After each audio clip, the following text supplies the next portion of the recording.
ये सुबह जो आई है तेरी पलकें चूम के, हवा के साथ झूम के, हाँ गोल गोल घूम के।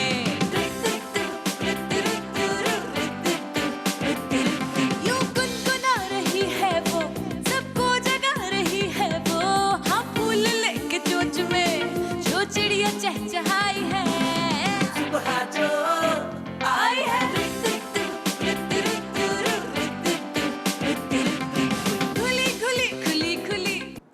अस्सलाम वालेकुम, गुड मॉर्निंग पाकिस्तान। कैसे हैं आप लोग? ठीक ठाक है या परेशान हैं? वैसे आपस की बात है कि जब भी कोई नया काम मेरे सर पे पड़ा करता था तो मैं भी बड़ी परेशान होती थी। पहली दफ़ा ज़िंदगी में जब खाना पकाना पड़ा, ख़ास तौर पे ससुराल जाके, तो हाथ पांव फूल गए थे। और वही चीज़ जो शायद अब मैं आधे पौन घंटे में पका के साफ़ सुथरा करके बैठ जाती थी, वही चीज़ जब मुझे पहली दफ़ा बनानी पड़ी तो फिर मेरे हाथ पांव फूल गए। इसको फ़ोन उसको फ़ोन। जब भी कोई नया काम करना पड़े, फॉर एग्ज़ाम्पल बकरा ईद में जैसे गोश्त के हिस्से करना, कसाई के सर पे बैठकर गोश्त के अलग अलग बोटियाँ करवाना, ये सब काम मुझे इतने मुश्किल लगते थे। और मैं सोचती थी कभी मैं इनको हाथ नहीं लगाऊंगी। अम्मी के घर में जब शादी नहीं हुई थी तब ऐसा लगता था अम्मी ने सारे काम संभाले, मैं पता नहीं कैसे कर लेती हैं, पता नहीं औरतें कैसे करती हैं ये काम। जब शादी हुई तो मैंने कहा नहीं, मैं अपनी सास को कहा ये काम आप ही करें, मैं बांटने का काम कर दूंगी, किसके घर जाना है, कितना किसको कौन सा हिस्सा देना है वो मैं कर दूंगी। सो जब तक सर पे नहीं पड़ी, जब तक मेरी मदर इन लॉ बिस्तर पे नहीं गई और उनकी ज़िम्मेदारियां मुझ तक ट्रांसफ़र नहीं हुई, तब तक मुझे ये हर काम बहुत मुश्किल लगता था एकदम। मेरे साथ ऐसी चीज़ें हुई हैं कि एक दफ़ा बकरा ईद ही थी और मेरे घर की जितनी भी मेड्स थीं वो बहाना करके भाग गई। जो मेरी हेल्पर्स थी, एक बंदी जो बच्चे को संभालती थी, उसने बोला कि बला छोटा सा था बिल्कुल, उसने बोला कि बाजी मैं जा रही हूँ, बस एक दिन की छुट्टी के लिए वापस आ जाऊँगी। और वो फिर नहीं आई, धोखा देके गई सकीना मुझे। फिर उसके बाद जो मेरी खाना पकाने वाली हैं वो घर आ रही थी तो बाइक से उनका एक्सीडेंट हो गया। अब आप सोचिए, ना घर की कोई सफाई वाली, ना बच्चा संभालने वाली, ना खाना पकाने वाली, और हैदराबाद से आ गए मेरे ससुराल वाले। वो बकरा ईद मैं कभी नहीं भूल सकती। उस वक्त सर पे इतनी सब चीज़ें, टेंशन में मैं आ गई। सो फिर और मुझे यासिर से भी डर लगता था। फिर यासिर ने उस वक्त मेरा जाने अनजाने में पता नहीं कैसे साथ दे दिया। कहने लगा यार होम डिलीवरी करवा लेते हैं, फ़लानी जगह से खाना मंगाया, वहाँ से खाना मंगाया। जो मेहमान आए उनको तो खैर यासिर ने खाना वाना मंगा के सेट करवा दिया, बच्चे को मैं संभालती रही बस। और उसके बाद वो जो गोश्त के हिस्से करने थे, वो जो कसाईयों से बोटियाँ करानी थी, वहाँ मेरी मदर इन लॉ ने कहा बेटा मैं व्हील चेयर पर बैठी करूँगी, तुम परेशान नहीं हो। यानी कि घर की सारी जिम्मेदारियाँ ना बराबर जब सब ने बाँट ली तो फिर मुझे थोड़ा सा होश आया। वो मेरी ज़िंदगी की बदतरीन ईद थी जब मुझे समझ नहीं आ रहा था मैं मैनेज कैसे करूं। और हर कोई इसी चीज़ों से गुज़रता है। जब तक आपको चीज़ों को गैदर करना नहीं आता, एडमिनिस्ट्रेशन में आप बहुत उबूर हासिल नहीं करते, तब तक आपको चीज़ें बहुत मुश्किल लगती हैं।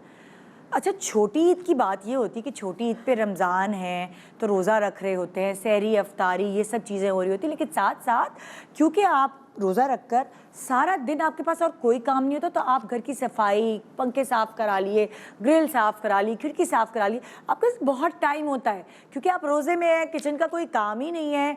सारा दिन आप आहिस्ता आहिस्ता अपने कामों को बांट लेते हैं। मगर बकरा ईद जब आपके सर पे पड़ती है ना, तो बकरा ईद से पहले भी सफाइयों का सिलसिला तो होता ही है, साथ खाना पकाना भी चल रहा होता है वो चीज़।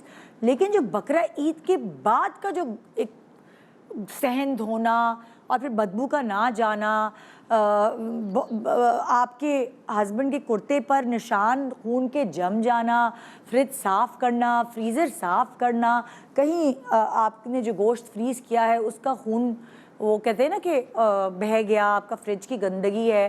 फिर वक्तन बेल बजती है, आपके पास से हिस्से लेने के लिए लोग आते रहते। गोश्त ख़राब नहीं हो, टाइम पे चला जाए, बहुत सारे काम चाहते ना चाहते हुए भी आपके सर पर पड़ जाते हैं और आप कभी कभार मैनेज नहीं कर पाते कि कैसे मैनेज करें। बहुत मुश्किल लगता है।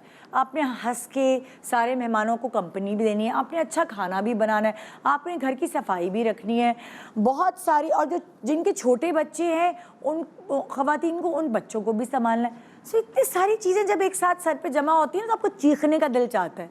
तो मैं आपकी चीखें आपके काबू में रहने के लिए, आपकी हेल्प करने के लिए आज का शो लेकर आई हूँ।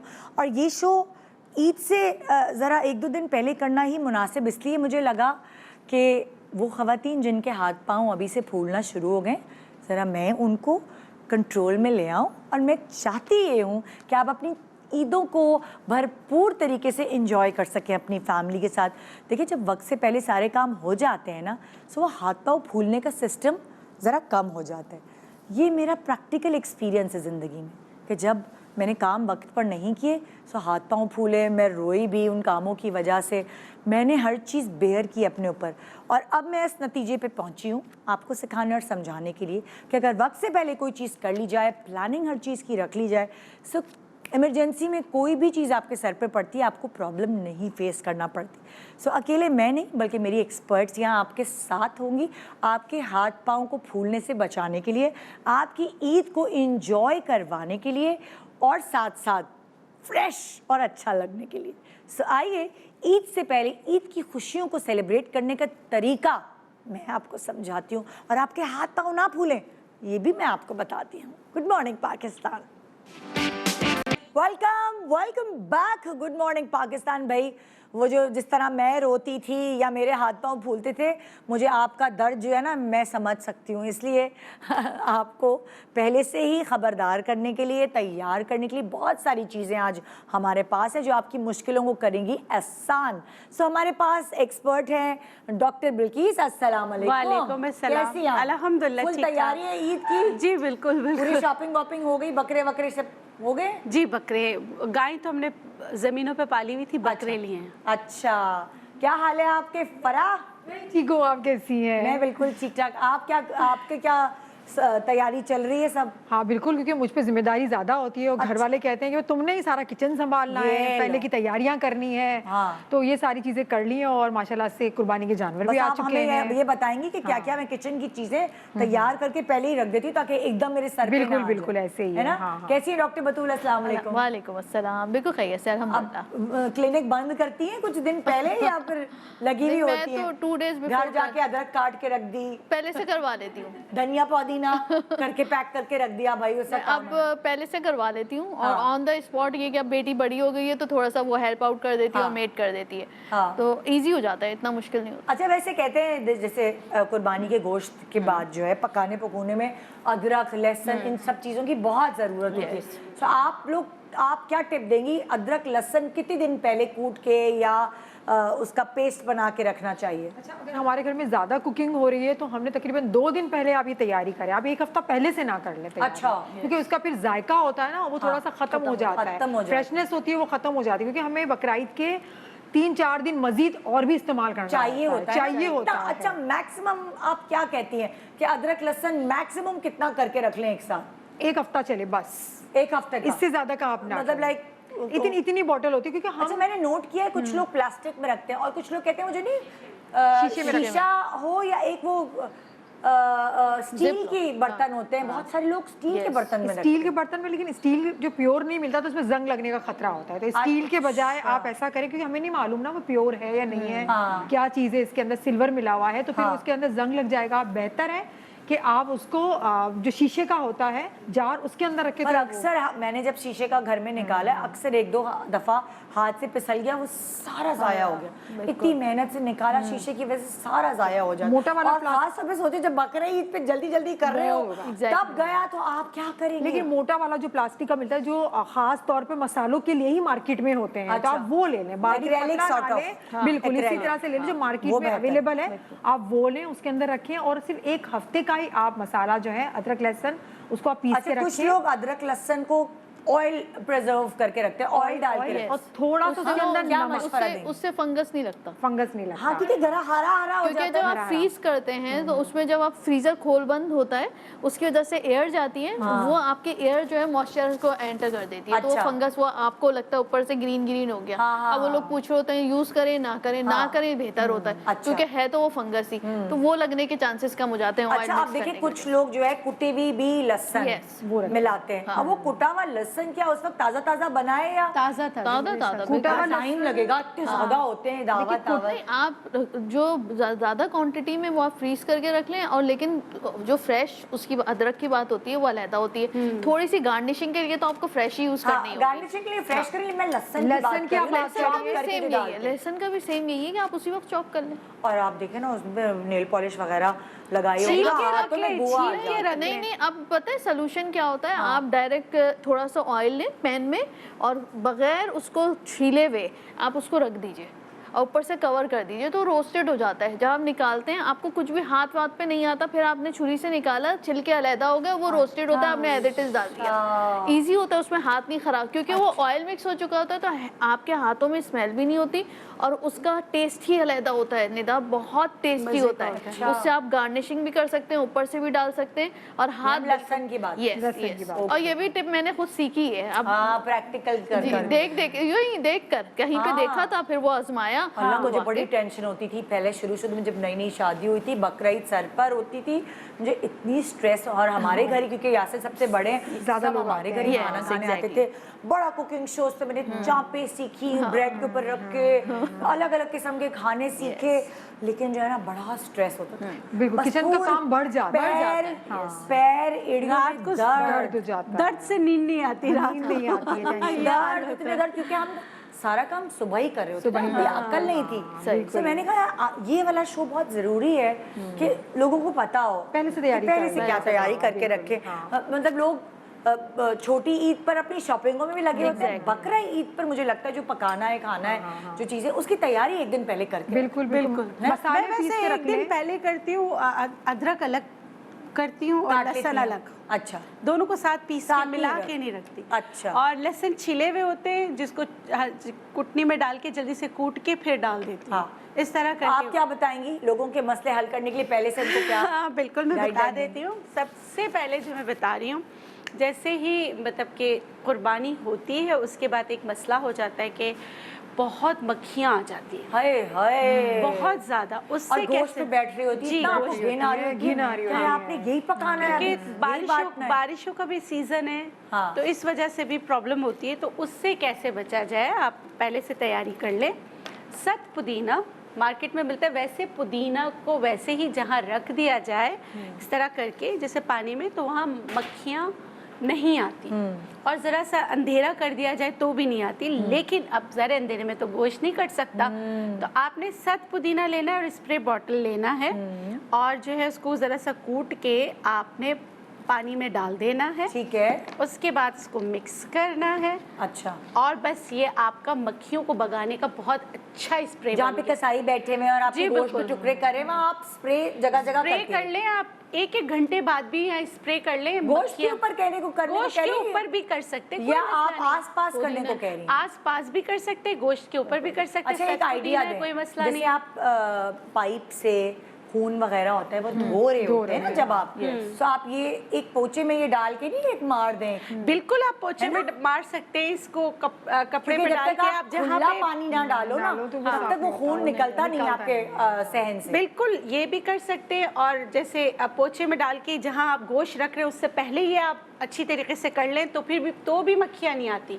और फिर अगर कुर्बानी का गोश्त ज़्यादा है तो आप उस पर, कुर्बानी के गोश्त पर भी सख्त पुदीने का स्प्रे करेंगे तो वो पुदीना ही है, तो उससे कुछ कोई भी नहीं नुकसान होगा। तो तो कोई नुकसान नहीं होगा, आप आराम से कर यार ये सकते हैं। बहुत अच्छी टिप बताइए। मक्खियों से परेशान आप, आपके मेहमान घर में आते बिल्कुल, हैं, बहुत आपके बुरा लगता ड्राइंग है रूम में ये, हाँ। मक्खियाँ, इतनी शर्मिंदगी होती है। तो ये बहुत अच्छा है। और ये पूरे घर में कर सकते हैं कि आपको लगे कि नहीं हो कहीं पर मक्खियाँ, तो आप हर जगह ये, वैसे गोश्त के लिए नहीं, वैसे भी मक्खियों को भगाने के लिए बहुत बेस्ट है। नॉर्मली भी बहुत अच्छा। हमारे साथ तो हमेशा ऐसा, तो जब ड्राइंग रूम में कोई मेहमान आएगा और मक्खी आ जाएगी, तुम्हें यहाँ से कहेगा शर्म नहीं आती, क्या फायदा ड्राइंग रूम बना, इतनी बातें सुननी पड़ती है कि मक्खी आ रही है। अब हम क्या करें, मक्खी आ गई है भाई, दरवाजा खुला बंद हो गया, पौधों वाला घर है, बिल्कुल। तो वो तो मक्खी तो आएगी, सफाई सही नहीं होती। नहीं, सोसाइटी पूरी खुली है ना। हाँ। आपने अपने घर की तो सफाई कर ली, बाहर से तो आ जाएगी। हाँ भाई, और कचरे फिर वाला इनका है वो। मौसम है। और ड्राइंग रूम सबसे कोने वाला कमरा होता है कि जैसे दरवाजा खुलते ही पहले आए, तो ये बड़ा है एक हमें बातें सुनने के लिए। ये आप सही कह रही हैं, सच। मैं अभी तो नॉर्मली भी मैं बकरा ईद के अलावा भी कहूंगी कि पोचे की बाल्टी जो है, सत पुदीना आखिरी एक पोचा सत पुदीने वाला मार लो तो मक्खियां बद नहीं आएंगी। बिल्कुल। आप क्या बता रही हैं फरा? अच्छा, कुर्बानी के बाद कपड़ों पे जो धब्बे लग जाते हैं, हाय blood के हाय, खून के धब्बे, अच्छे अच्छे कपड़े गए आप, बच्चों के, बड़ों के, जो कुर्बानी में जो हाथ बटा रहे उड़ के भी होते आता है ना हैं, खून। उड़ के भी आता है, वहाँ धब्बे लग जाते हैं, तो बहुत ही मुश्किल होता है। दीवार से और फर्श से तो हम साफ कर लेते हैं, कपड़ों का बड़ा मसला होता है, और वो डार्क होके ब्राउन हो जाते हैं। पहले तो रेड अच्छा, होते हैं। क्या करना चाहिए? फौरन जैसे गंदे हो फौरन भाग भाग के धोएं? नहीं, भाग या- भाग के देखिए टाइम नहीं होता। आप घर के मर्दों के पीछे भागेंगे तो फिर वो आपको डांटेंगे, डांट ही पड़ेगी कि कितना बिजी डे है, और मैं क्या अपने आपने धब्बे पहना भी छुटाता नया फिरूं। जोड़ा होता है ईद नया का। जोड़ा, व्हाइट नया। कलर का। हाँ। ज्यादातर व्हाइट कलर का ही पहनते हैं कि वो ब्लड के धब्बे दिखेंगे तो पता लगे कुर्बानी हुई हुई है। ऐसे ही शौक होता है ना हर किसी नहीं को। वैसे ही ये थोड़ी है कि कुर्बानी हुई है, हो जाता है, निकल हो आता जाता है, है, exactly ऐसे ही है। छुरी फेरते हुए निकल जाता है, या फिर और जो क्या? बच्चे खड़े हुए होते हैं उनके भी उड़ता है, ऊपर या उड़ बच्चे जाता खून में जाते हैं, एहतियात नहीं करते हैं, धब्बे लग जाते हैं। फिर जब वो काम खत्म होने के बाद कपड़े चेंज करते हैं तो फिर जो धोने वाली है तो ये घर वालियां, उनको बड़ी परेशानी होती है कि धब्बे कैसे और उस वक्त घर वालियों के पास टाइम भी नहीं होता, वो मासियां बाद में थोड़ी ही आती हैं, धोती वो हैं, भी ईद बिल्कुल मना रही ऐसे ही होती है। हैं। हाँ, तो वो So धब्बे पक्के रंग हो जाते हैं, फिर ब्राउन कलर का। ब्राउन और ब्लैक कलर के हो जाते हैं। बहुत आसान तरीका बता रही हूँ, और बड़ा पुराना तरीका है, इसमें कोई इतना कोई केमिकल को यूज़ नहीं करना। अच्छा, ठंडा पानी मैंने लेना है, ठंडा, वरना यूजली हम क्या कहते हैं नल का पानी लेते हैं, लेकिन जो ब्लड के खून के धब्बे होते हैं उसके लिए हमें ठंडा पानी चाहिए। चाहे तो आप इसमें बर्फ भी डाल सकते हैं। ठंडा पानी मैं ले लूँगी इसमें। आप थोड़ा टब में ले लीजिएगा, जितना आप कमीज़ धो रहे हैं या पूरा सूट धो रहे हैं, जो भी आप धो रहे हैं उस हिसाब से। उसके बाद मैंने इसके अंदर ले लेना है यहाँ पर नमक 1 टीस्पून भर के, और ये मीठा सोडा जिसे हम पकोड़े का सोडा भी कहते हैं, बेकिंग सोडा होता है, ये मीठा सोडा है। 1 टीस्पून भरकर इसको हमने मिक्स कर लेना है, ठीक है। और एक बहुत मज़े की चीज़, टूथपेस्ट जिसे हम अपने दांतों की सफाई करते हैं, वो जहाँ जहाँ धब्बे लगे हुए हैं सिर्फ वहीं आपने लगाना है। आपने टूथपेस्ट लगा दिया, ऐसे ही निकाला? निकाल के, हाँ निकाल के। कितना लगाया? थोड़ा थोड़ा सा आप लगाएंगे, ये बहुत पैक थोड़ा थोड़ा सा हमने लगाना है इसको। हमने क्या करना है, कपड़ा लेना है जहाँ पर या शर्ट है या फिर शलवार है या कमीज़ है, जो भी है, उस पर जहाँ जहाँ धब्बे लगे हुए हैं बड़े बड़े, टूथपेस्ट लेकर इसको यूँ फैला, जैसे मरहम लगाते हैं हम लोग ज़ख्मों पे अपने, इसी तरह से लगा के थोड़ी देर छोड़ देना है इसको, 5-10 मिनट छोड़ देना है। छोड़ने के बाद जो ठंडा पानी हमने ये बनाया हुआ था उसके अंदर डिप करके रख दें, टब के अंदर आपने डिप करके रख देना। आधा घंटा आप छोड़ दें, फिर आप देखेंगे तो वो बहुत लाइट हो जाएंगे, ठीक है। लाइट हो जाएंगी, फिर ब्रश जो कपड़े धोने वाला होता है उसकी मदद से सर हल्का सा आप घिसेंगे तो खत्म हो जाएंगे वो। ना डिटर्जेंट यूज करना और ये आप कितने देर बाद धो रही हैं कपड़े? भिगो के इसको रख दें। निशान पड़ने के कितनी देर बाद धो रही हैं? चाहे वो जब भी, दूसरे दिन भी धोएं आप, या उस दिन रात को भी धोएं, या 2 दिन बाद भी धोएं। ये जितने भी गहरे निशान, खून के जो धब्बे होते हैं वो साफ करता है। ये ऑयल के नहीं साफ करेगा, ये खून के धब्बे साफ करेगा। ऑयल के लिए हम ठंडा पानी नहीं यूज करेंगे। फिर उसका तरीका दूसरा, ऑयल के तरीका क्या है? ऑयल का ये टेल्कम पाउडर पहले छिड़कना है। हाँ। ऑयल का लग जाता है, ग्रीस का लग जाता है, या घी का लग जाता है। पहले हमने टेल्कम पाउडर छिड़क देना है, उसको रख देना है, फिर इसके ऊपर इस्त्री घुमानी है, हल्की हल्की आयरन करना है। फिर जिस तरह से हम धोते हैं उस तरह से धो लें तो वो निकल जाएगा सारा का सारा। उसका तरीका अलग है और खून के धब्बों का तरीका बिल्कुल अलग है। अच्छा। इसमें लेना है ठंडा पानी। ठंडा पानी में हमने नमक शामिल किया और मीठा सोडा पकोड़े का वो शामिल किया। इसको हमने बना के रख दिया ठंडे पानी में। फिर जहाँ जहाँ धब्बे हैं वहाँ पे टूथपेस्ट लगा देना है, बिल्कुल हाथ से लगा के छोड़ देना है। 10-15 मिनट छोड़ने के बाद फिर वही वाले जो पानी बनाया था ठंडे पानी में आधा घंटा भिगो देना। देखेंगे तो वो बिल्कुल ठंडे पानी में साफ होता जाएगा। फिर ब्रश की मदद से हल्का सा आपने जो भी मतलब इसमें आप कहती हैं ब्लीच लगाने की कुछ जरूरत भी, क्योंकि वो रंगीन कपड़ों में ब्लीच कैसे लगाएंगे? कलर वाले ब्लू जोड़ा है, ग्रीन जोड़ा है, ऑफ वाइट जोड़ा है, तो वो तो ब्लीच के धब्बे पड़ जाएंगे उसके अंदर। उसको तो हम डाल ही नहीं सकते ब्लीच। बिल्कुल बिल्कुल बिल्कुल। तो इस वाले से कोई नुकसान भी नहीं होगा। जो कपड़े का कलर बरकरार रह के जो ब्लड का धब्बा है वो ठंडा पानी ये सारी चीजें खींच लेगा। तो भाई अभी अभी हमें ज्वाइन इन किया है डॉक्टर मिराइल ने। अस्सलाम वालेकुम। क्या हाल है? बिल्कुल ठीक ठाक, अल्हम्दुलिल्लाह। सो हम बकरा ईद, आपको भी प्रॉब्लम होती है क्या, कभी हुई है? बकरा ईद में मुझे क्योस मचता है ना, खास तौर पे घर में मेहमान आ गए, बहुत ज्यादा। सफाई नहीं हुई, गंदगी हुई हुई है, क्या मुंह दिखाएंगे ससुराल वालों को, ये वो सारी चीजें एक साथ आपके सर पे हो जाती हैं। बहुत, और जब ज्यादा दोपहर की लंचेस दोपहर के लंचेस के अंदर, और जो वो फैला हुआ होता है ना कुर्बानी के बाद का जो टाइम होता है, वो पूरा सामान समेटना बांटना, उस वक्त एक बड़ी भगदड़ सी मची हुई होती है। और सबसे बुरी जो चीज़ लगती है वो स्मेल गोश्त की है ना। बस किसी तरह से ये जाए, वो होगी तो फिर मक्खियाँ आएंगी, और मेहमानों के आने से पहले मक्खियाँ और स्मेल चली। मैं अभी इन्होंने बताया, डॉक्टर बिल्किस ने मक्खियों को कैसे दूर भगाएं, जबरदस्त। फिर इन्होंने बताया कि खून के छींटे अगर आपके कपड़ों पे पड़ जाते हैं और आपके पास उस वक्त टाइम नहीं है। मैं तो अक्सर ऐसा होता तो यासिर को बाथरूम लेके भागती थी, चलो यासिर साबुन लगाओ वहीं पे धो लो। लेकिन अगर आप बहुत बिजी है बाकी चीज़ों में, बहुत मुश्किल, तो आप जब भी करें तो ये प्रोसीजर जो फराह ने बताया उसको अप्लाई कर सकते हैं। जी आपके पास आते हैं डॉक्टर बतूल। अच्छा, मैं बता रही हूँ, बहुत सारे लोग गोश्त से एलर्जिक होते हैं, तो उनके उनको लिए अलग मुर्गी पकती है। नहीं, मैं देखिए काम करना है ना, अगर आप घर में एक ही फीमेल है मेरी तरह, तो मैंने ही गोश्त को हैंडल करना है। तो मैं जब गोश्त को हैंडल करती हूँ, सारी चीज़ें चाहे फ्रिज में रखना है, पकाना है, तो मुझे ददोड़े उठते हैं। है बीमारी बचपन से है, उसको अर्टिकेरिया कहते हैं। बहुत सारे पेशेंट ऐसे आते हैं जिनको एक्जिमा हो जाता है उंगलियों पे, गोश्त के कांटेक्ट की वजह से। अब इससे बचा किस तरह जाए कि ना हो। आप क्या करती हैं वो? हाँ, तो हमने एक सूती कपड़ा लेना है, उसमें मैंने ये अदरक काट ली है, अच्छा, छोटी छोटी अदरक काट ली। इसमें मैं डालूंगी 1 चम्मच अजवाइन का। अब आपको नीम मिल जाए आप नीम ले लीजिए, मेरे पास कड़ी पत्ता है तो मैंने कड़ी पत्ता। जहाँ पे गोश्त का काम हो रहा है, आपने ये पोटली बांध के धागे से, ठीक है, ये वहाँ पे रख देनी है। अच्छा, इस तरह सूती कपड़े में इस तरह बांध के रख देनी है। तो ये जो गोश्त में चीज़ें होती है ना, उस वक्त एलर्जेंस निकलते हैं, सब कुछ वहाँ पे, बैक्टीरिया वगैरह, बैक्टीरिया, हाँ, बाद में उनको फंगस हो जाता है, कच्चा गोश्त है। और गर्माहट, आपने सुना होगा ना, कुर्बानी के गोश्त की गर्माहट होती है। तो जिन लोगों की इम्यूनिटी वीक होती है, जिनको जेनेटिकली प्रॉब्लम, कसाई जो है वो हिस्से कर रहा होता है, जो आप एक कमरे में अंदर उस गोश्त को सेव करके रखते हैं, उस जगह की बात, उस जहाँ आप अपनी हैंडलिंग कर रहे हैं ना, जहाँ जैसे आप हिस्से बना रहे हैं, चाहे वो किचन है, हाँ, थैलियाँ बना रहे हैं, एग्जैक्टली, बस आपने ये वहाँ पे रख देना है, वहाँ पे रख देना। तो ये अजवाइन है इसमें, और जो है कड़ी पत्ता, और जो अदरक को मैंने छोटा छोटा काट लिया, इतना बस 4 पीसेस काटे हैं, बस ये इतना काफी है। आप इस तरह खुदा भी छोड़ सकते हैं, ठीक है, प्लेट में रखा हुआ, तो वो जितने जरासीम उसमें उस वक्त हैं वो ये एब्जॉर्ब कर देगा। तो आपको वो एक्जिमा, फंगस और अर्टिकेरिया जो ददोड़े निकलते हैं उसकी शिकायत नहीं होती है। तो ये बेहतरीन रेमेडी है। तो मेरे पास आया था कि मैं सोच रही थी मैं क्या करूं, ये मैं खुद यूज़ करती हूँ क्योंकि मुझे होती है प्रॉब्लम, इससे नहीं होता, बिल्कुल भी नहीं होता। मतलब मुझे इतनी होती है कि मेरे अंदर तक के ददोड़े निकल आते हैं, तो मुझे खांसी का दौरा पड़ता है। तो आपको ये पूरा एब्जॉर्ब कर लेगा, आप हर बीमारी से महफूज रहेंगे। ग्रेट, ज़बरदस्त ज़बरदस्त भाई। एक छोटा सा ब्रेक ले रहे हैं और ब्रेक के बाद आके आज का शो ना आपको आसानी पैदा करेगा आपकी प्लानिंग में। आपकी ईद जो है उसका मज़ा दुबाला होगा। क्यों? क्योंकि जब हम आपको सब समझा देंगे, बता देंगे, सिखा देंगे, तो आपको मेरी तरह रोना नहीं पड़ेगा। कोई बात नहीं, यंग बच्चियों के लिए ख़ास तौर पे आज का show. Good morning Pakistan, welcome welcome back. Good morning Pakistan जी, तैयारी कर रहे हैं हम ईद की तैयारियां। अक्सर हम जब आपके साथ शो करते हैं तो तैयारियां हमारी होती हैं, हाई कपड़े, हाई मेकअप, हाई ये। अरे भाई, इन सारी तैयारियों से ज़्यादा प्रैक्टिकली मैं आपको बताऊं, ये तैयारी जो हम आपको बता रहे हैं कि आपको फंसना नहीं है।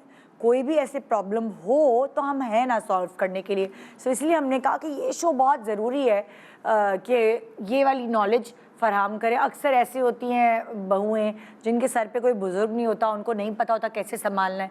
एकदम खुदा ना खासा सास बीमार हो गई है, कोई घर में बड़ा नहीं है, माँ नहीं है, तो मतलब एकदम जब आपके सर पे पड़ती है, ख़ासतौर पे बेटी लड़की यहाँ से शादी होके गई है, बाहर चली गई है, तो कैसे टैकल करेंगी सब चीज़ों को। तो ये चीज़ें मैटर करती हैं, ख़ासतौर पे एक यंग एज में जब आपके ऊपर जिम्मेदारियाँ पड़ती हैं, सो उसको कैसे निभाएं, ये बड़ा ज़रूरी है। तो मैं आपसे पूछूंगी, आप क्या बताएंगी भाई? छुरियाँ जो है इस्तेमाल जो खासकर कुर्बानी में होती हैं, वो रख दी जाती हैं। और वो छुरियाँ निकालते हैं ना जब, हाँ जी, जंगालू छुरियाँ निकलती हैं, आप क्या करें? एक्चुअली जब हम रखते हैं उसको धोते हैं और धो के बड़ा साफ सुथरा करके रख देते हैं। उसको एक तो गीला नहीं होना चाहिए, दिमाग नहीं रहता। हाँ बिल्कुल ऐसे हमारा दिमाग ही नहीं रहता। एकदम बकरा ईद आई, छुरी निकाली, अल्लाह ये तो किसी काबिल ही नहीं है। तो उसमें अगर जंग लग गया है तो उसमें सबसे आसान, देखिए कुछ दिन पहले ही निकालते हैं, हम उसकी सफाई करते हैं, धोते हैं, और जंग लग गया है बहुत ज़्यादा, तो सबसे आसान जो तरीका है, केचप हर घर में होता है, केचप आप लगा लीजिए। अब जैसे अगर फर्ज करें, हाँ जी, कोई फंस गया ईद के दिन, छुरी उन्होंने निकाली और जब वो काम करना शुरू किया तो उन्होंने देखा ये तो जंग आलू छुरी है, ये तो खराब, तब की आप बात बता रही तब की बता रही हूँ, लेकिन एक दिन 1 से 2 दिन पहले लाजमी छुरियाँ निकालते हैं वुरियाँ सुबह। तैयार हाँ रखते बिल्कुल, 1 से 2 दिन तो लाजमी, कोई भी हो दुनिया में वो सेम डे नहीं निकालता। उसे पता है कि एक दिन पहले तैयारी करनी है, एटलीस्ट रात को करनी है।